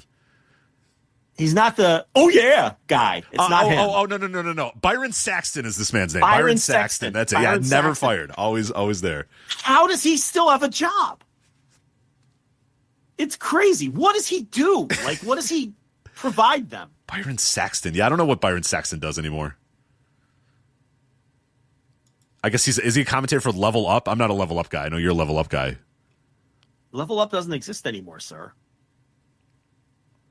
Okay, so it says the last thing on his Wikipedia is throughout February 2024, Saxton performed as the color commentator for NXT, filling in for Booker T while he recovered from a medical procedure. So the last entrant in his Wikipedia is 1 month, a year ago, he filled in for Booker T while he was out with a medical procedure. That's the latest I have on Byron Saxton. Yeah, I mean, he in real life, he turns off his phone on cut days, right? Like, every time. It just shows up. Byron I thought we fired that guy. Like, I don't know. I mean, I'm surprised Vic Joseph is still there hosting Main Event with Blake Howard. Did Level Up end yet? I know it's Level ending. Up is done. Yeah, Level Up is done. Yeah. I think now we're waiting for NXT Evolve whenever that comes. So, well, that's the speculation, right? Yeah. Well, it's going to be the same thing, though. Jeremy's got a great. Jeremy in the chat room's got a great. He said Jonathan Coachman wishes he was Byron Saxton because Jonathan Coachman thought he would have a job for life and he got fired, and now this fucking dude's got a job for life doing nothing. Hey, what the fuck? I bought Madden because the boy wanted it, and we play, and I get to halftime, and all of a sudden they're like kicking it to Jonathan Coachman. What the fuck is that? Wow, like Jonathan Coachman's in Madden? Yeah, they're like, you get the 3 different commentary teams to pick from, right? But no matter who you pick, they're like, all right, it's 21-10, Rams lead. Let's go to Jonathan Coachman. Weird. At halftime. Huh. And, like, he has the halftime gig on the Madden game. I don't know if that's just Madden 25 or he's been there for a while, but I'm like, ew, this is gross. I would have never fucking contributed to this if I knew. I didn't want it to begin with. Like, the kid wanted it, you know? And it's like, you know, I would have made up a fucking excuse, or I would have just bought an older Madden that cost like $4 instead of the new Madden that, right. You know, because you're a college football guy out there, right? I'm still playing college football 25. Oh, me too. I'm still playing. Arizona State doing well. Trying to get to that national title. I have yet to win a national title. I'm 8 years into my dynasty. Keep grinding, Rich. I love it. It's fun. Keep on grinding. It'll feel better when you. Oh, exactly. Yeah, I've lost in the title game 3 times, and that made it even better. Oh, yeah, because I'm back. Next year we got it. You know, because like I kind of like it. You know, I lost one time with Hawaii. I should not have gotten there with Hawaii. It was very lucky that I got there, and I got absolutely destroyed by it was like Alabama or something like that. I was like, yeah, Alabama should beat Hawaii by 70 in the national title game. Because can you imagine the how upset ABC and ESPN would be if fucking Hawaii, like, you know, 11th ranked Hawaii just somehow miraculously made it to the national title game, and then they'd sell the game to Turner. WBD. Yeah, WBD would take it for sure. But yeah, I just got pissed pounded by Alabama, and then eventually after a year or two more in Hawaii, I decided, you know what, I'm never going to be able to get back to the mountaintop here with Hawaii. So let's bounce on over to Arizona State, who offered me a pretty nice gig. So went to ASU, first year national title game, we lose, and I'm like, yeah, we need some better talent. And then I went there again. I got real close that game too, but I lost by like a field goal, and I was like, all right, we got to get back. We got to do it. You know. Yeah, well, when you finally win it, though, you'll be taking those screenshots and everything. Oh, yeah. It feels better than, like, it's better than doing it after the first year or whatever. You know what I mean? Like, that would have sucked. But I'm, like, 8 years in, second job, you know, all my own recruits, like, all these guys I've, you know, raised through this program. It feels good. I miss my players when they graduate. I'm like, oh, man, I can't. Yeah. What am I going to do? I know. When I left, I think I told you about this in our Slack. I recruited this great quarterback. Arnie Hoag was a great name, by the way, because also reminded me of Ice Train every single time I thought of him, because, you know. Yeah, Hoag. Yeah, Hoag. You know. So I had this Arnie Hoag guy, a crazy. He was great. He couldn't pass worth a shit, but he could scramble like crazy. But then he started getting a little bit better every single year. And as a junior, that's when we got to the title game with Hawaii. As a senior, and then he graduated, and I was just like, I'm ruined. I'm fucking ruined. Like, I hate to see this guy go. And then, you know, like, this other guy came in, and I was like, this isn't Arnie. This isn't Arnie Hoag. You know, it's some other guy. He was fine. Yeah. That's when I decided to leave Hawaii, because I was like, without Hoag, it's like, I got nothing left here. You know? Yeah, it's painful when they leave earlier and you can't convince them to stay, and it's a player you really got attached to, or... I have a senior receiver right now, Tremaine Pettis. Is that a great wide receiver? Oh God, name that's so good. Tremaine He's got to be Pettis? good. He's got to be good too. Yeah. He's totally maxed out, 5-star recruit. He's so fucking good. He's unstoppable. And he just looks cool too. And he has the perfect wide receiver name. And I'm 9 games into his senior season and I'm slow playing it because I really, because it's going to be over. Yeah. I don't want to lose this guy, but it's his senior year. And it's like, I savor every fucking last game that I play with this guy now. So yeah, I get attached to these little fucking digital players, and I can't. It's painful. I've won a couple national championships, and I always screen grab when they're up on. Spoiler alert! I don't want to. I'm not going to spoil it for you. But when you win the national title, you get a couple, cut scenes or whatever, and I always screen grab it with the team celebrating with the trophy, and then I look back and remember the players that have helped pave the way. Yeah. Yeah, and I remember every one of them, too. They're like my little children, I'm like, oh, I remember him. I remember that right guard. Yeah. God, he was good. Anthony Thomas. I just won a Heisman a couple years ago with Anthony Thomas, a left end. He never he didn't make it to the NFL, though. I was kind of surprised. He graduated, and they were just like, no. And I'm like, oh, man, I don't know. Undrafted. I was like, geez, wow. I think you guys missed one here. This guy just had 35 sacks this year. Like, maybe you want to. Yeah, it's like the year Michael Sam led the SEC in sacks and didn't get drafted. Right. Like, what? It's a different skill set sometimes. For sure. Different skill set. Yeah. Love College Football 25. End the show so I can go play. I know. Now I'm excited. I want to go play. Well, you got the wife. You got the wall. If she's asleep, then it's College Football 25 instead. So I'm over it. I'm ready to play College Football 25. She'll be there tomorrow. But exactly. Tremaine Pettis. I only have a couple more weeks of Tremaine Pettis. Exactly. So. She ain't going anywhere. Right. Tremaine's out of here. Tremaine's a projected first round pick. I got to see if I get Tremaine Pettis to 2,000 yards here. Right. This is what I'm focused on. All right, let's move on to the world of AEW here real quick, the last half hour or so of this show. So we have the Grand Slam Australia show, which is coming up in a bit. We'll talk about that in a second, but I do want to talk about the Toni Storm, Mariah May segment from Collision. So now you did a Collision review on Flagship Plus over the weekend, but as you mentioned, your notes were in another room. You didn't want to wake your wife up, so you decided to just go off a cage match. So you missed some of the other segments when you were doing your review. You were just reviewing the matches from what was a very good Collision, too. I agreed with you. That was a very good episode of Collision. I enjoyed it a lot. But the big segment that you did not talk about on the show, which is actually a pretty happy accident here, is because we can talk about it here, was the retransformation of Toni Storm back to the timeless gimmick. And this has been getting a lot of praise. A lot of people really like this segment because of the delivery and the story. And now we're going to Grand Slam with Mariah May with her back against the wall because Toni Storm is timeless again. So how is Mariah May going to respond to the fact that Toni Storm is timeless again? And, we've been critical of this story at a lot of the junctures for all the fucking 2 years that it's been going on or whatever.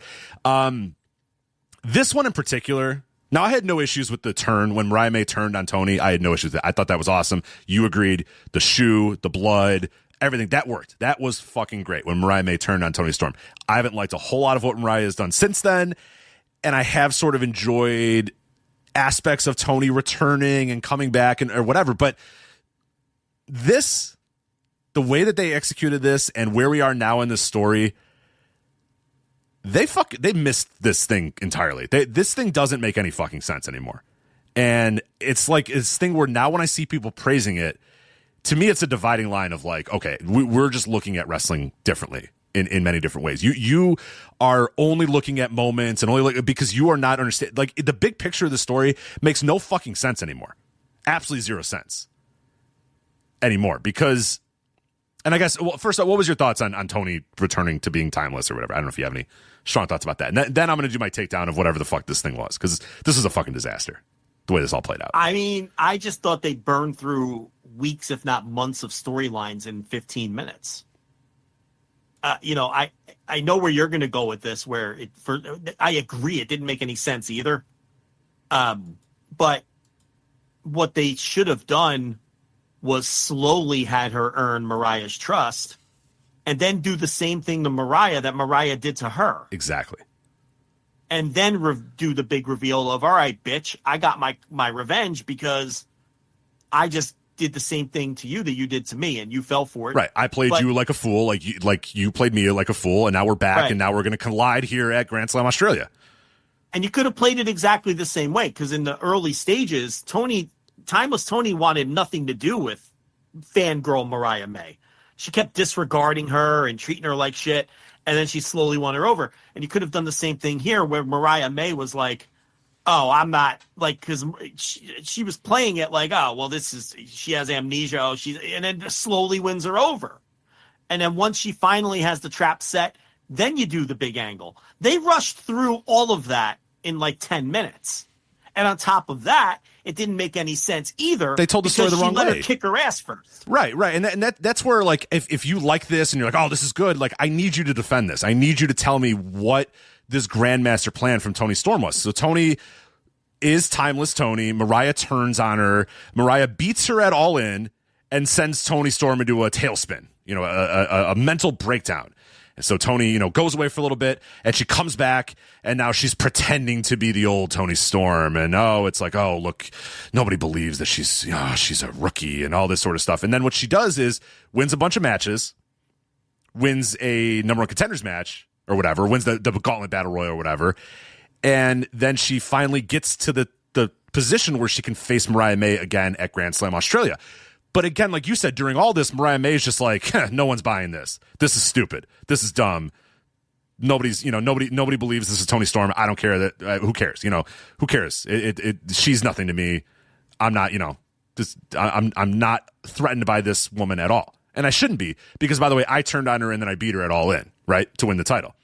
So that all leads to this angle and this segment on Collision where Toni lures Mariah May in, but then Mariah May just slaps her and then beats the shit out of her with the title and then walks away.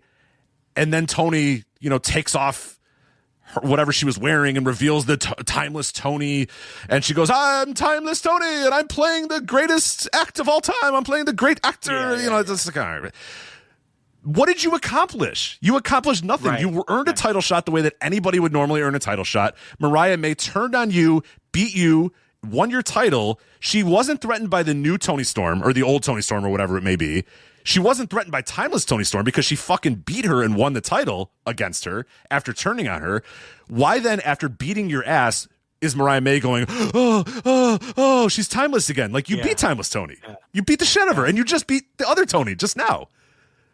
Yeah. It's like they completely did the opposite, because, like you're saying, what it needed to be was, and I can't believe with 42 writers and RJ City in the house that we couldn't figure out what the fuck the story needed to be, but it very obviously needed to be do the exact same thing, where slowly Mariah's like, okay, maybe Toni Storm is different. Okay, maybe Toni Storm is a little, has changed a little bit, and lure her in, and then Toni beats the fuck out of her and leaves her bloody and hits her with a shoe and does all that sort of stuff and says, okay, now Mariah turned on Toni and won the title at All In. Now Toni has turned on Mariah, and will she win the title back at Grand Slam Australia? Right?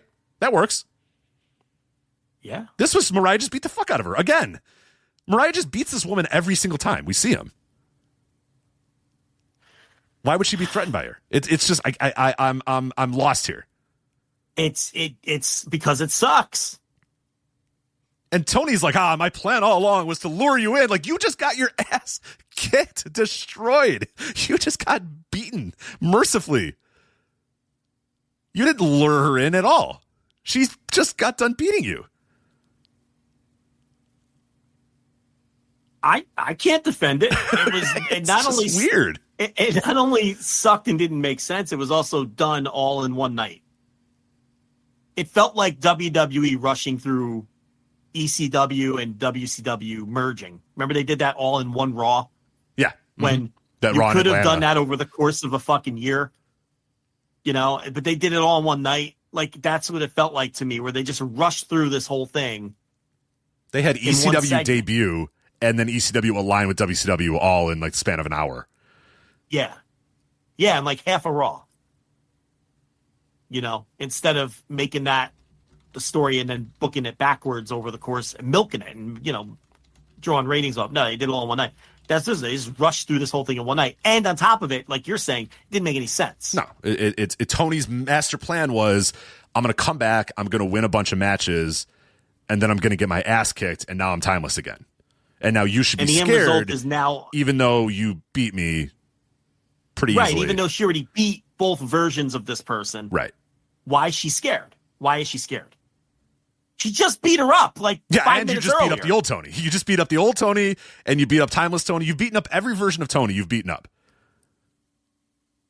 Like, this only works if the old version had already beaten up Mariah May. But Mariah May not only beat that person and took their title, they sent them packing. And outwitted them. Like, Mariah May should be laughing at Timeless Tony like she's nothing. I don't know. None of it makes sense. The worst part about it is Timeless Tony is back. Yeah. That's like the worst part about it. Do you see the render they're using for her on the it's a show joke. posters? It's a fucking joke. I mean, what is this? What the fuck is this shit? It's cinema, Joe. It's cinema. We just don't get it. But anyway, hopefully they can sell some fucking tickets to this Grand Slam Australia show, because I do not think tickets are selling very well for Grand Slam Australia.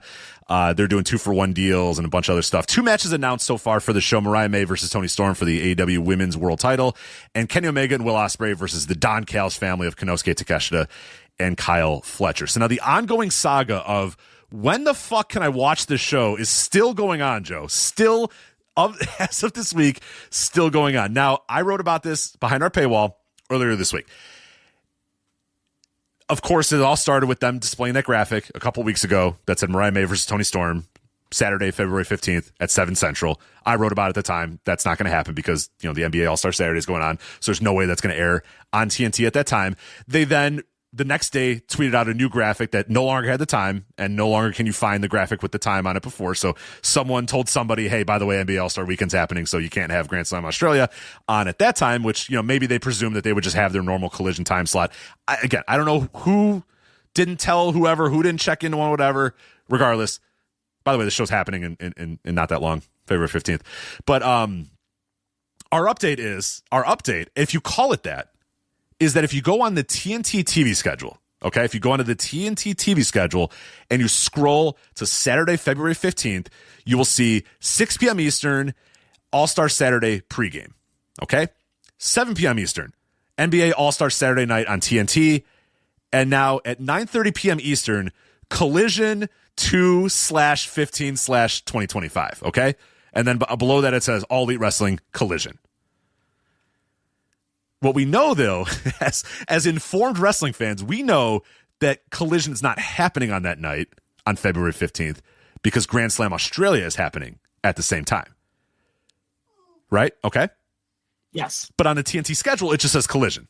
So it's just, to the uninformed fan, it is a preempted Collision that's going to air whenever the NBA All-Star Weekend is ending. Which, by the way, they're saying 9 p.m. Eastern. I can fucking promise you that thing is not over at 9:30 p.m. Eastern. I can promise you. I can guarantee it. I've watched every NBA All-Star Saturday of my entire adult life.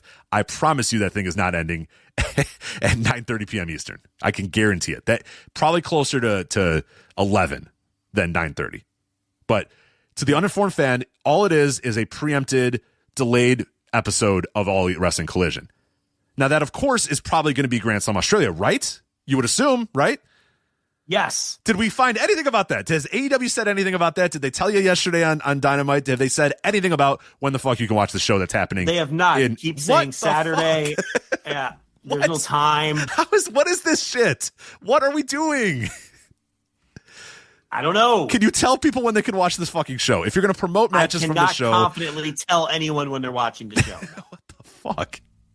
I'm going to check my guide right now. Yeah, see what your guide says. Yeah, why don't we do that? You got access to a remote. See what your guide says. Yeah. Hold on.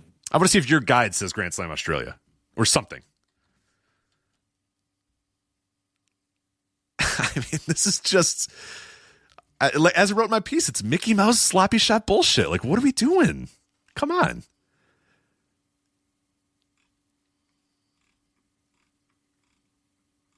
I'm scrolling by AEW's Twitter, by the way, to find out if they've made an announcement. February 15th on TNT. TNT. They know drama. All right, February 15th.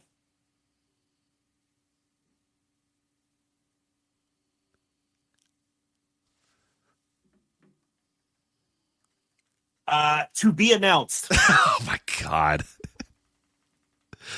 Well, you better announce it. It's coming up. To be announced. It's coming. Well, it's coming pretty quick.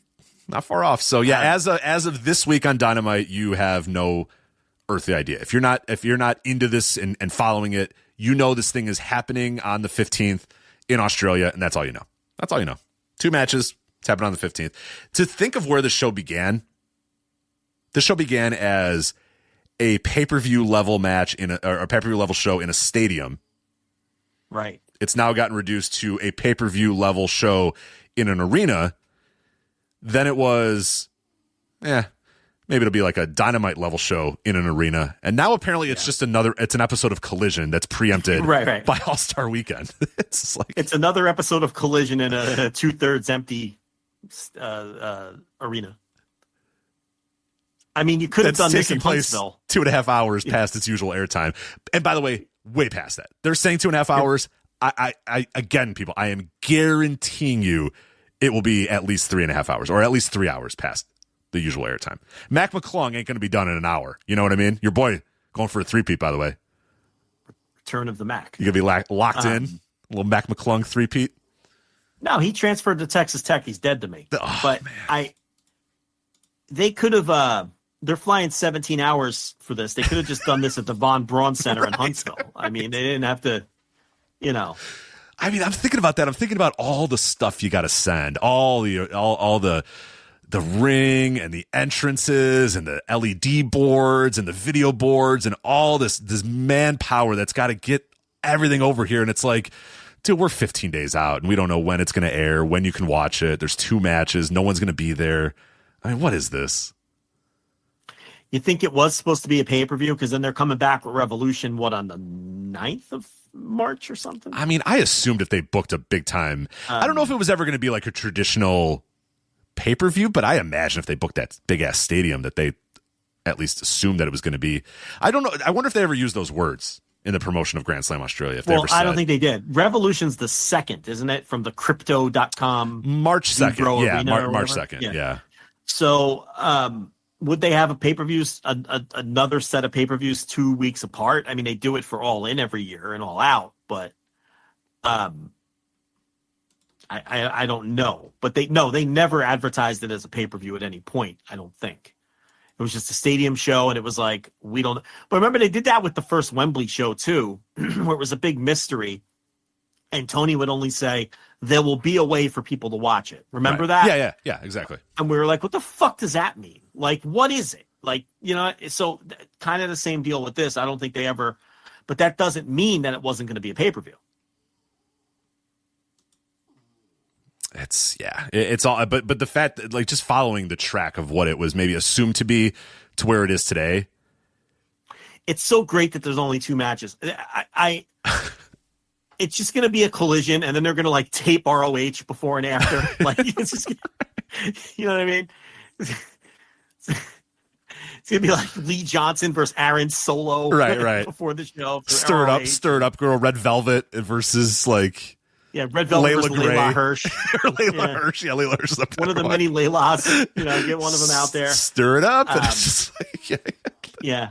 Red Velvet work. Athena doing a 15-minute in-ring minion segment, running down Billy Starks, on the mic. Yeah, that's what we're going to end up with. We went from stadium show pay-per-view to Collision / ROH comes to Brisbane or wherever the fuck they are. Right, Brisbane. And when you could have just did it at the Von Braun Center in Huntsville, like really, seriously, it saved a whole lot of money.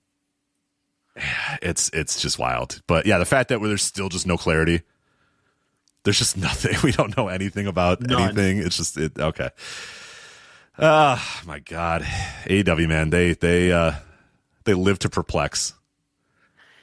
If it does air after the All-Star stuff, it's going to be a hilarious graph for the quarter hours. Oh yeah.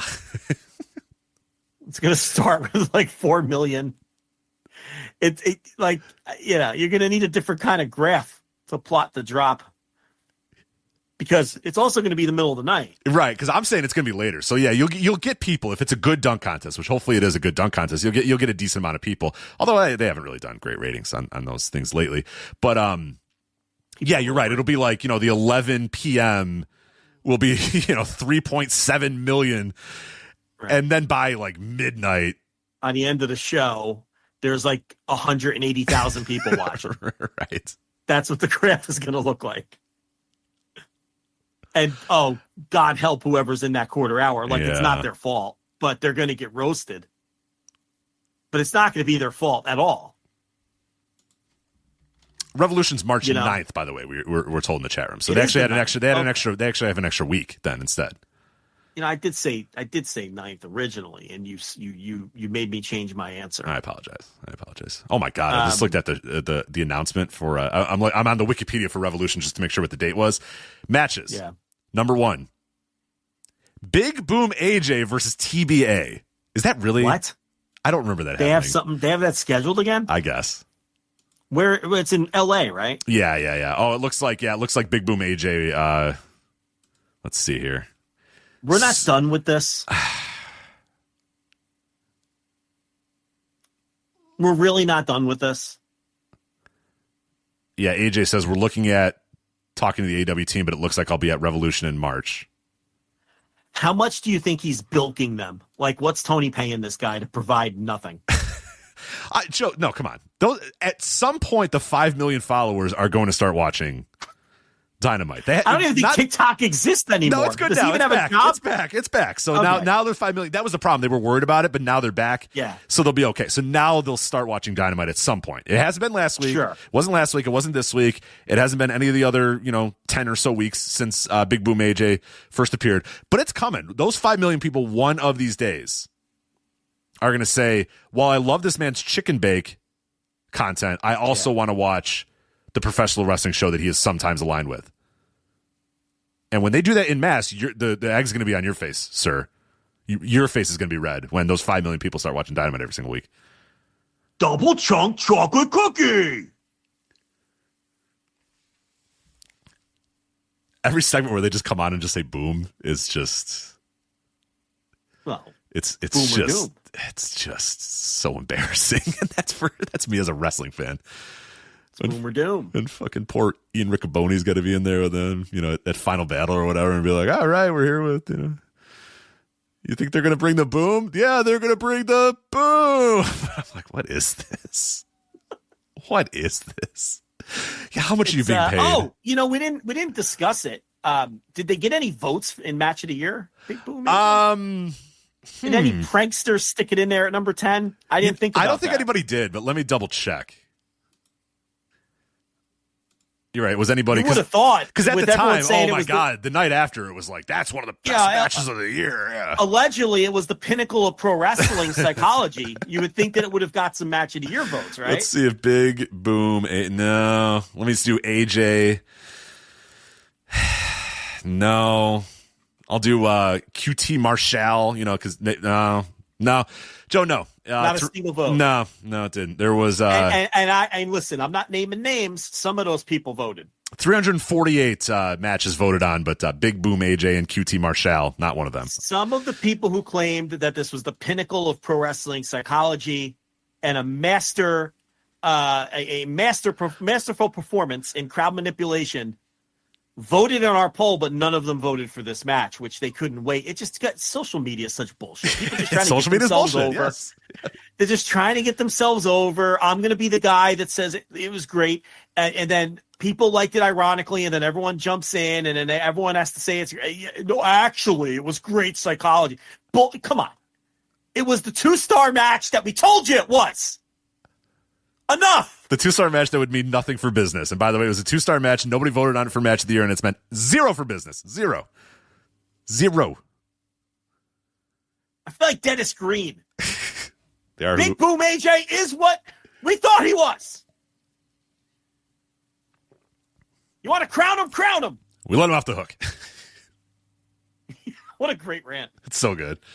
That was a great game, too. That was a great game. I remember watching that live, and it happened, and you're just like, oh, my God. You know what? It's very rare you see a team, completely unwheeled. Like they just... The only one I can liken it to was the Falcons. I guess cover your ears, Atlanta Falcons fans. The Falcons in the Super Bowl. 28-3. Yeah.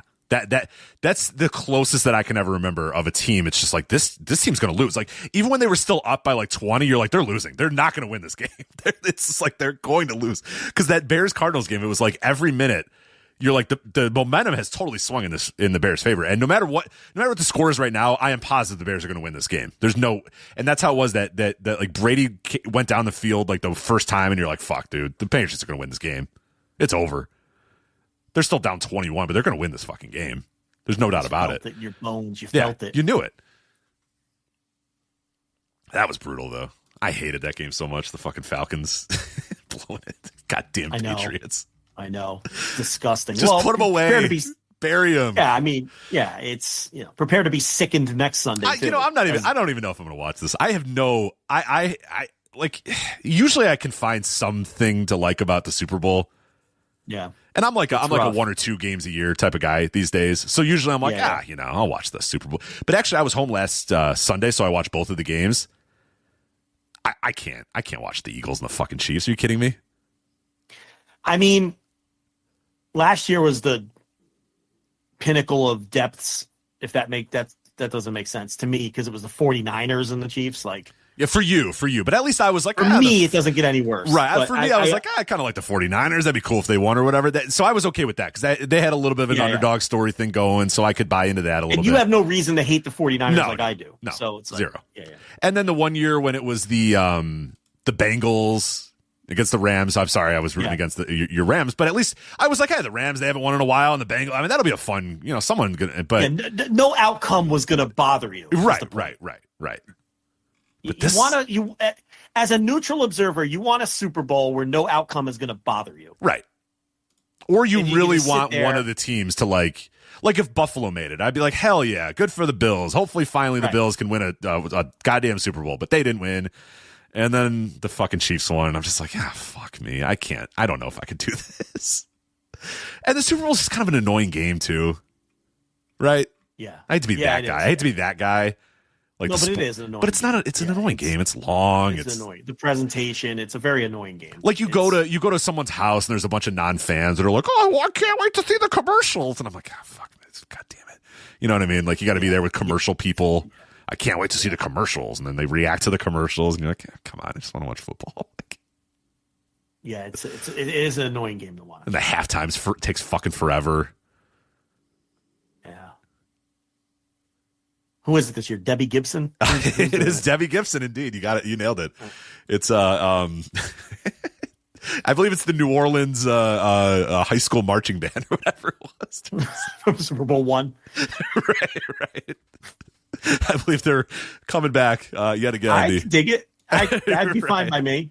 Get the Grambling State University marching band out there. Grambling will be out there doing the marching band, and they'll in and out in a hot 10 minutes, and then right back to Hank Stram, seeing if he can get it done for the for the Chiefs. So he still coaches the Chiefs, correct? Hank Stram. We'll see if Hank Stram can matriculate down the field and get the Chiefs in the end. Yeah, absolutely. I believe it's Kendrick Lamar, hip hopper Kendrick Lamar. Yeah. So Drake won't be there. Drake will not be be there, maybe he'll show up. You never know. You never know. Yeah, the scuttlebutt is Kendrick's gonna, he's gonna do a diss track. Maybe he'll show up and they'll do one of those. I think they call them battle raps. A battle rap, Just like I saw when I watched 8 Mile, and they can get up there and they can, battle rap each other at halftime in a Super Bowl. That'd be great. They keep it clean if they do that. I'd say no. Let him ride. Can't keep it clean. No. That's going to be a problem. It's going to be like when Timberlake. Could B-Rabbit keep it clean? No, he couldn't keep it clean. That's going to be like when Timberlake showed Janet Jackson's titty. It's going to be a big controversy, and you can't have that.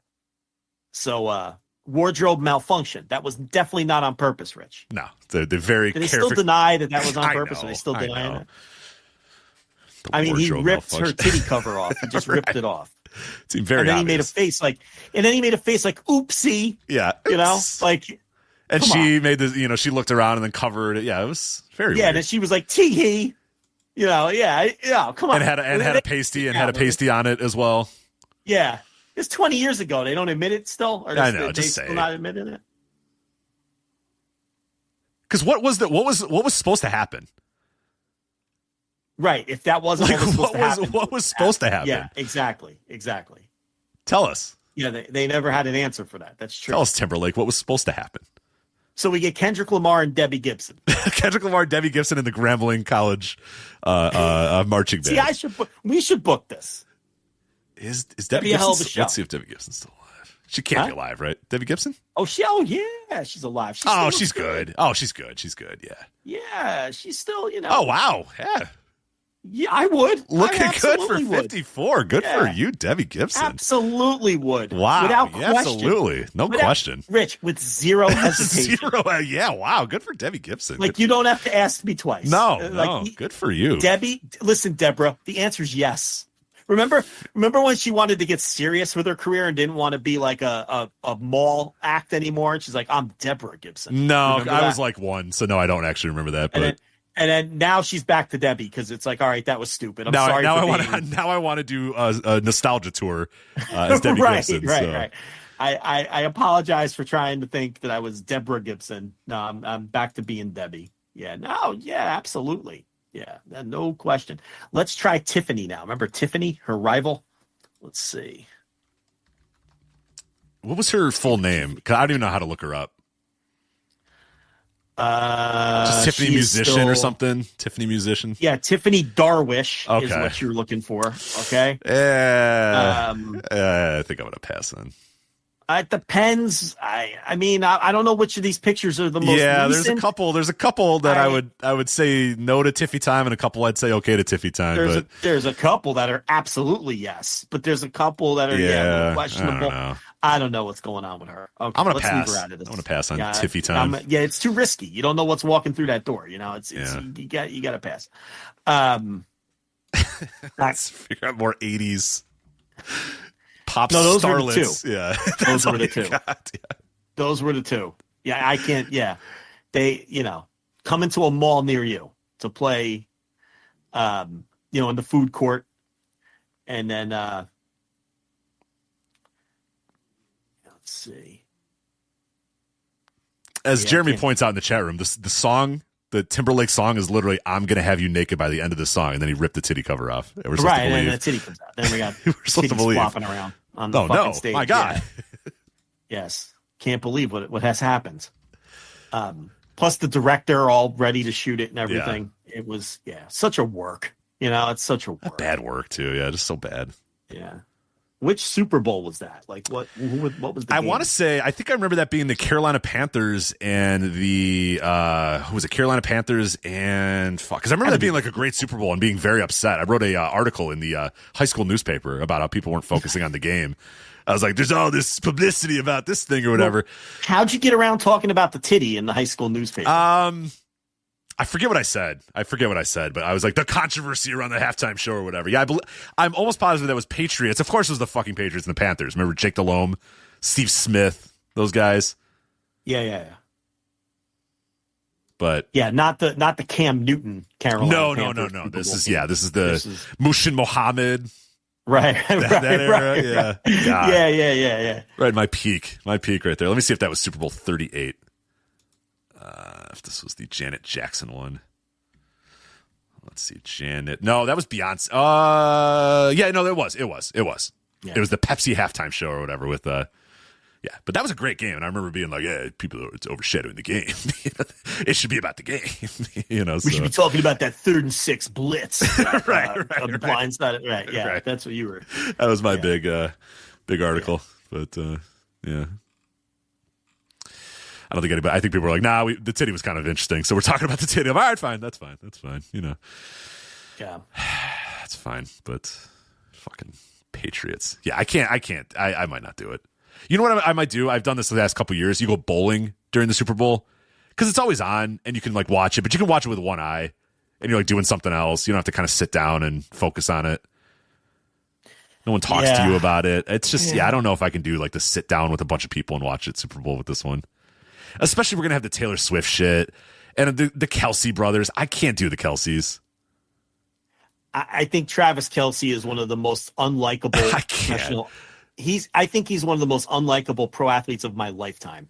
He's just, I can't stand him. He's just such an annoying douchebag.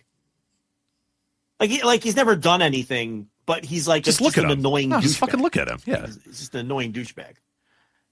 He's the kind of guy you want to see no success at all on the field. You know, it's like,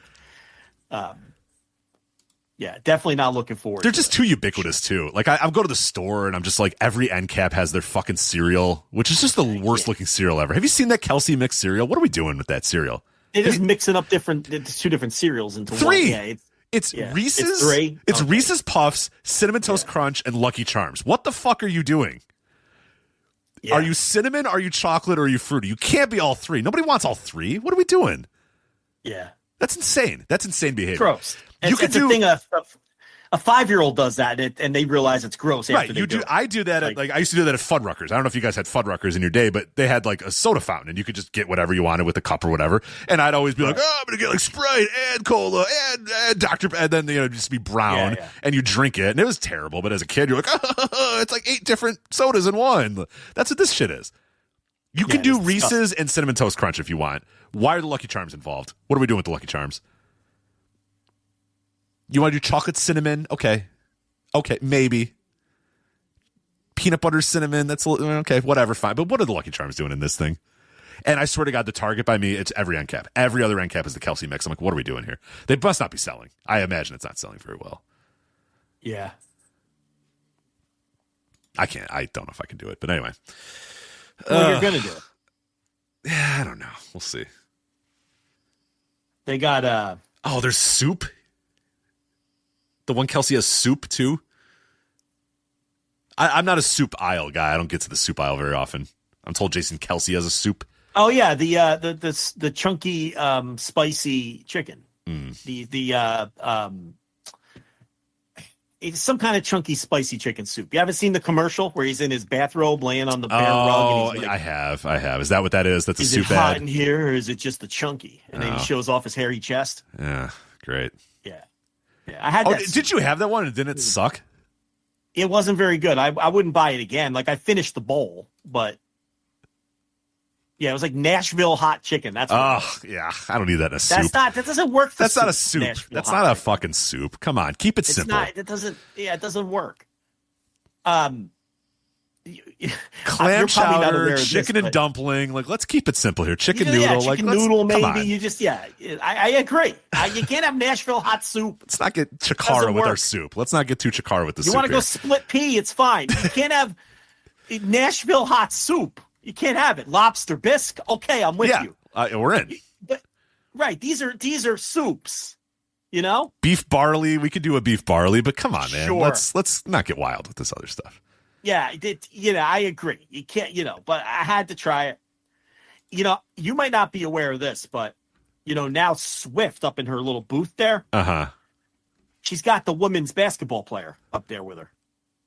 Caitlin Clark? Oh, God. Yeah, no, I'm good. I'm really good. She's got Clark up there. Did you see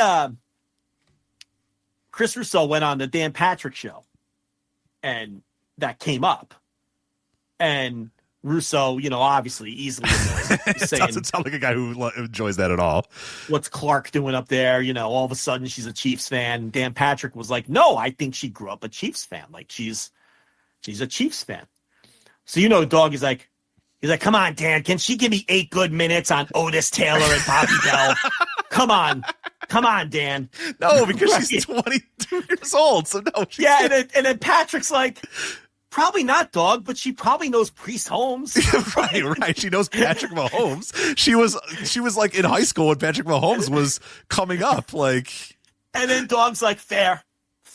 He wants her to cover. Yeah, he wants her to drop Hank Stram references and shit. I was crying. He brought up Stram. 23 years old. He brought up Stram. He's like, what about Stram? Does she know Hank Stram? Give me a break, Dan. And he's 23 years old. So good. And Patrick's like, she probably knows Priest Holmes. He's like, there's a picture of her in a Chiefs jersey when she's a little kid, and Dog's like, all right, fair. It was the most Dan Patrick, Chris Russo exchange. Right. Do you know what I mean? Like the good cop, bad cop. Yeah, of like course. It was perfect. I had tears in my eyes. So good. Because you could tell, just knowing that Russo would be like, come on. Come on. What you know about Dick Vermeil? What does you know anything about Dick Vermeil? And it's like, no. She Dick was not Vermeil, born. he went to the 60s. He put a Salem. Dick Vermeil. Trent Green, no, that's like, yeah, no, he went to the 60s. He went to, like, her dad was barely born. No, he said Bobby Bell and Otis. He's like, can she give me 8 good minutes? He's like, Dan, if I brought her on, could she give me 8 good minutes on Bobby Bell and Otis Taylor? Bobby Bell. Again, I don't think her father was alive to watch Bobby Bell, right? Because her dad, she's only 23. How old's her dad got to be? Like, I'm supposed to buy this. She's some big Chiefs fan now. She doesn't know Bobby Bell. Come on, Dad. Come on, Dan. That's so good. It's so good. She was born in 2002, by the way. 2002 is when. So good. His indignance is so good. Priest Holmes, and I'm like, that's so right. Good, yeah. And that won him over, though. He's like, all right, fair. Oh, God. But when Clark's up there, they got to show her a million times. Yeah, I think I'm good. I think I'm good on that Super Bowl. The worst thing about Swift is it's like the game this weekend where they came back and took the lead with 3.5 minutes left or whatever. And they show her up there with like the shocked face, the shocked face with the mouth gaped open. Right. She's been dating this man for 3 years. She's never seen them lose. What is she shocked about? Yeah. Oh my God. He's won again. Oh my God. They came back. They came back again. She has literally never seen them not win a Super Bowl. What the fuck is she so shocked about? Why is she surprised? That's what drives you nuts. It drives you crazy. At this point, she should just expect it. The rest of us do. Oh, yeah. None of us think they're ever losing these fucking games. What is she so surprised? She's up there with her hands on her cheek like that emoji. Yeah. Oh, yeah. The surprised, shocked with her emoji. mouth gaped open. Like, what are you surprised about? How can she feel any joy when she's never seen them lose? They've lost one fucking game this year. What are you so shocked about, Taylor? Oh, it makes you sick. They've won every Super Bowl. They've won a Super Bowl every year that you've been dating the man. Yeah, and that you've known what football is. They've won a Super Bowl. And then there's people like my brother. He's a fucking Lions fan. Oh. He gets nothing in this life. She's up there making shocked faces when the Chiefs make their inevitable comeback that they always make. And then the Chiefs fans are like, I don't understand. Why do people root against us? Why don't they like what?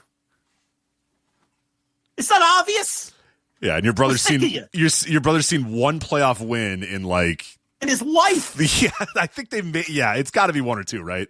That he's ever seen. Like not winning the title, like one playoff win, like making it to the playoffs and then winning in the playoffs. Playoff win. Let me go look at that right now. They might not have. I'm trying to remember if they. He was born in '85.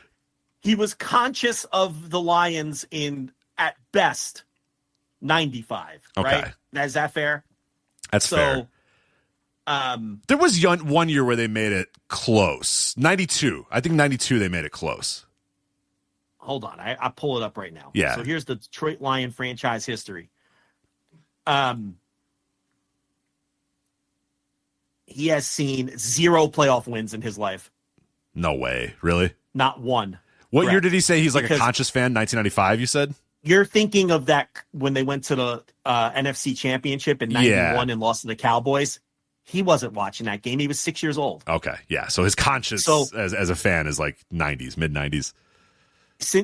Games that he has watched, he has never seen them win a playoff game. Yeah. So, you want to talk about hard times? That's hard times. It doesn't get any worse than that.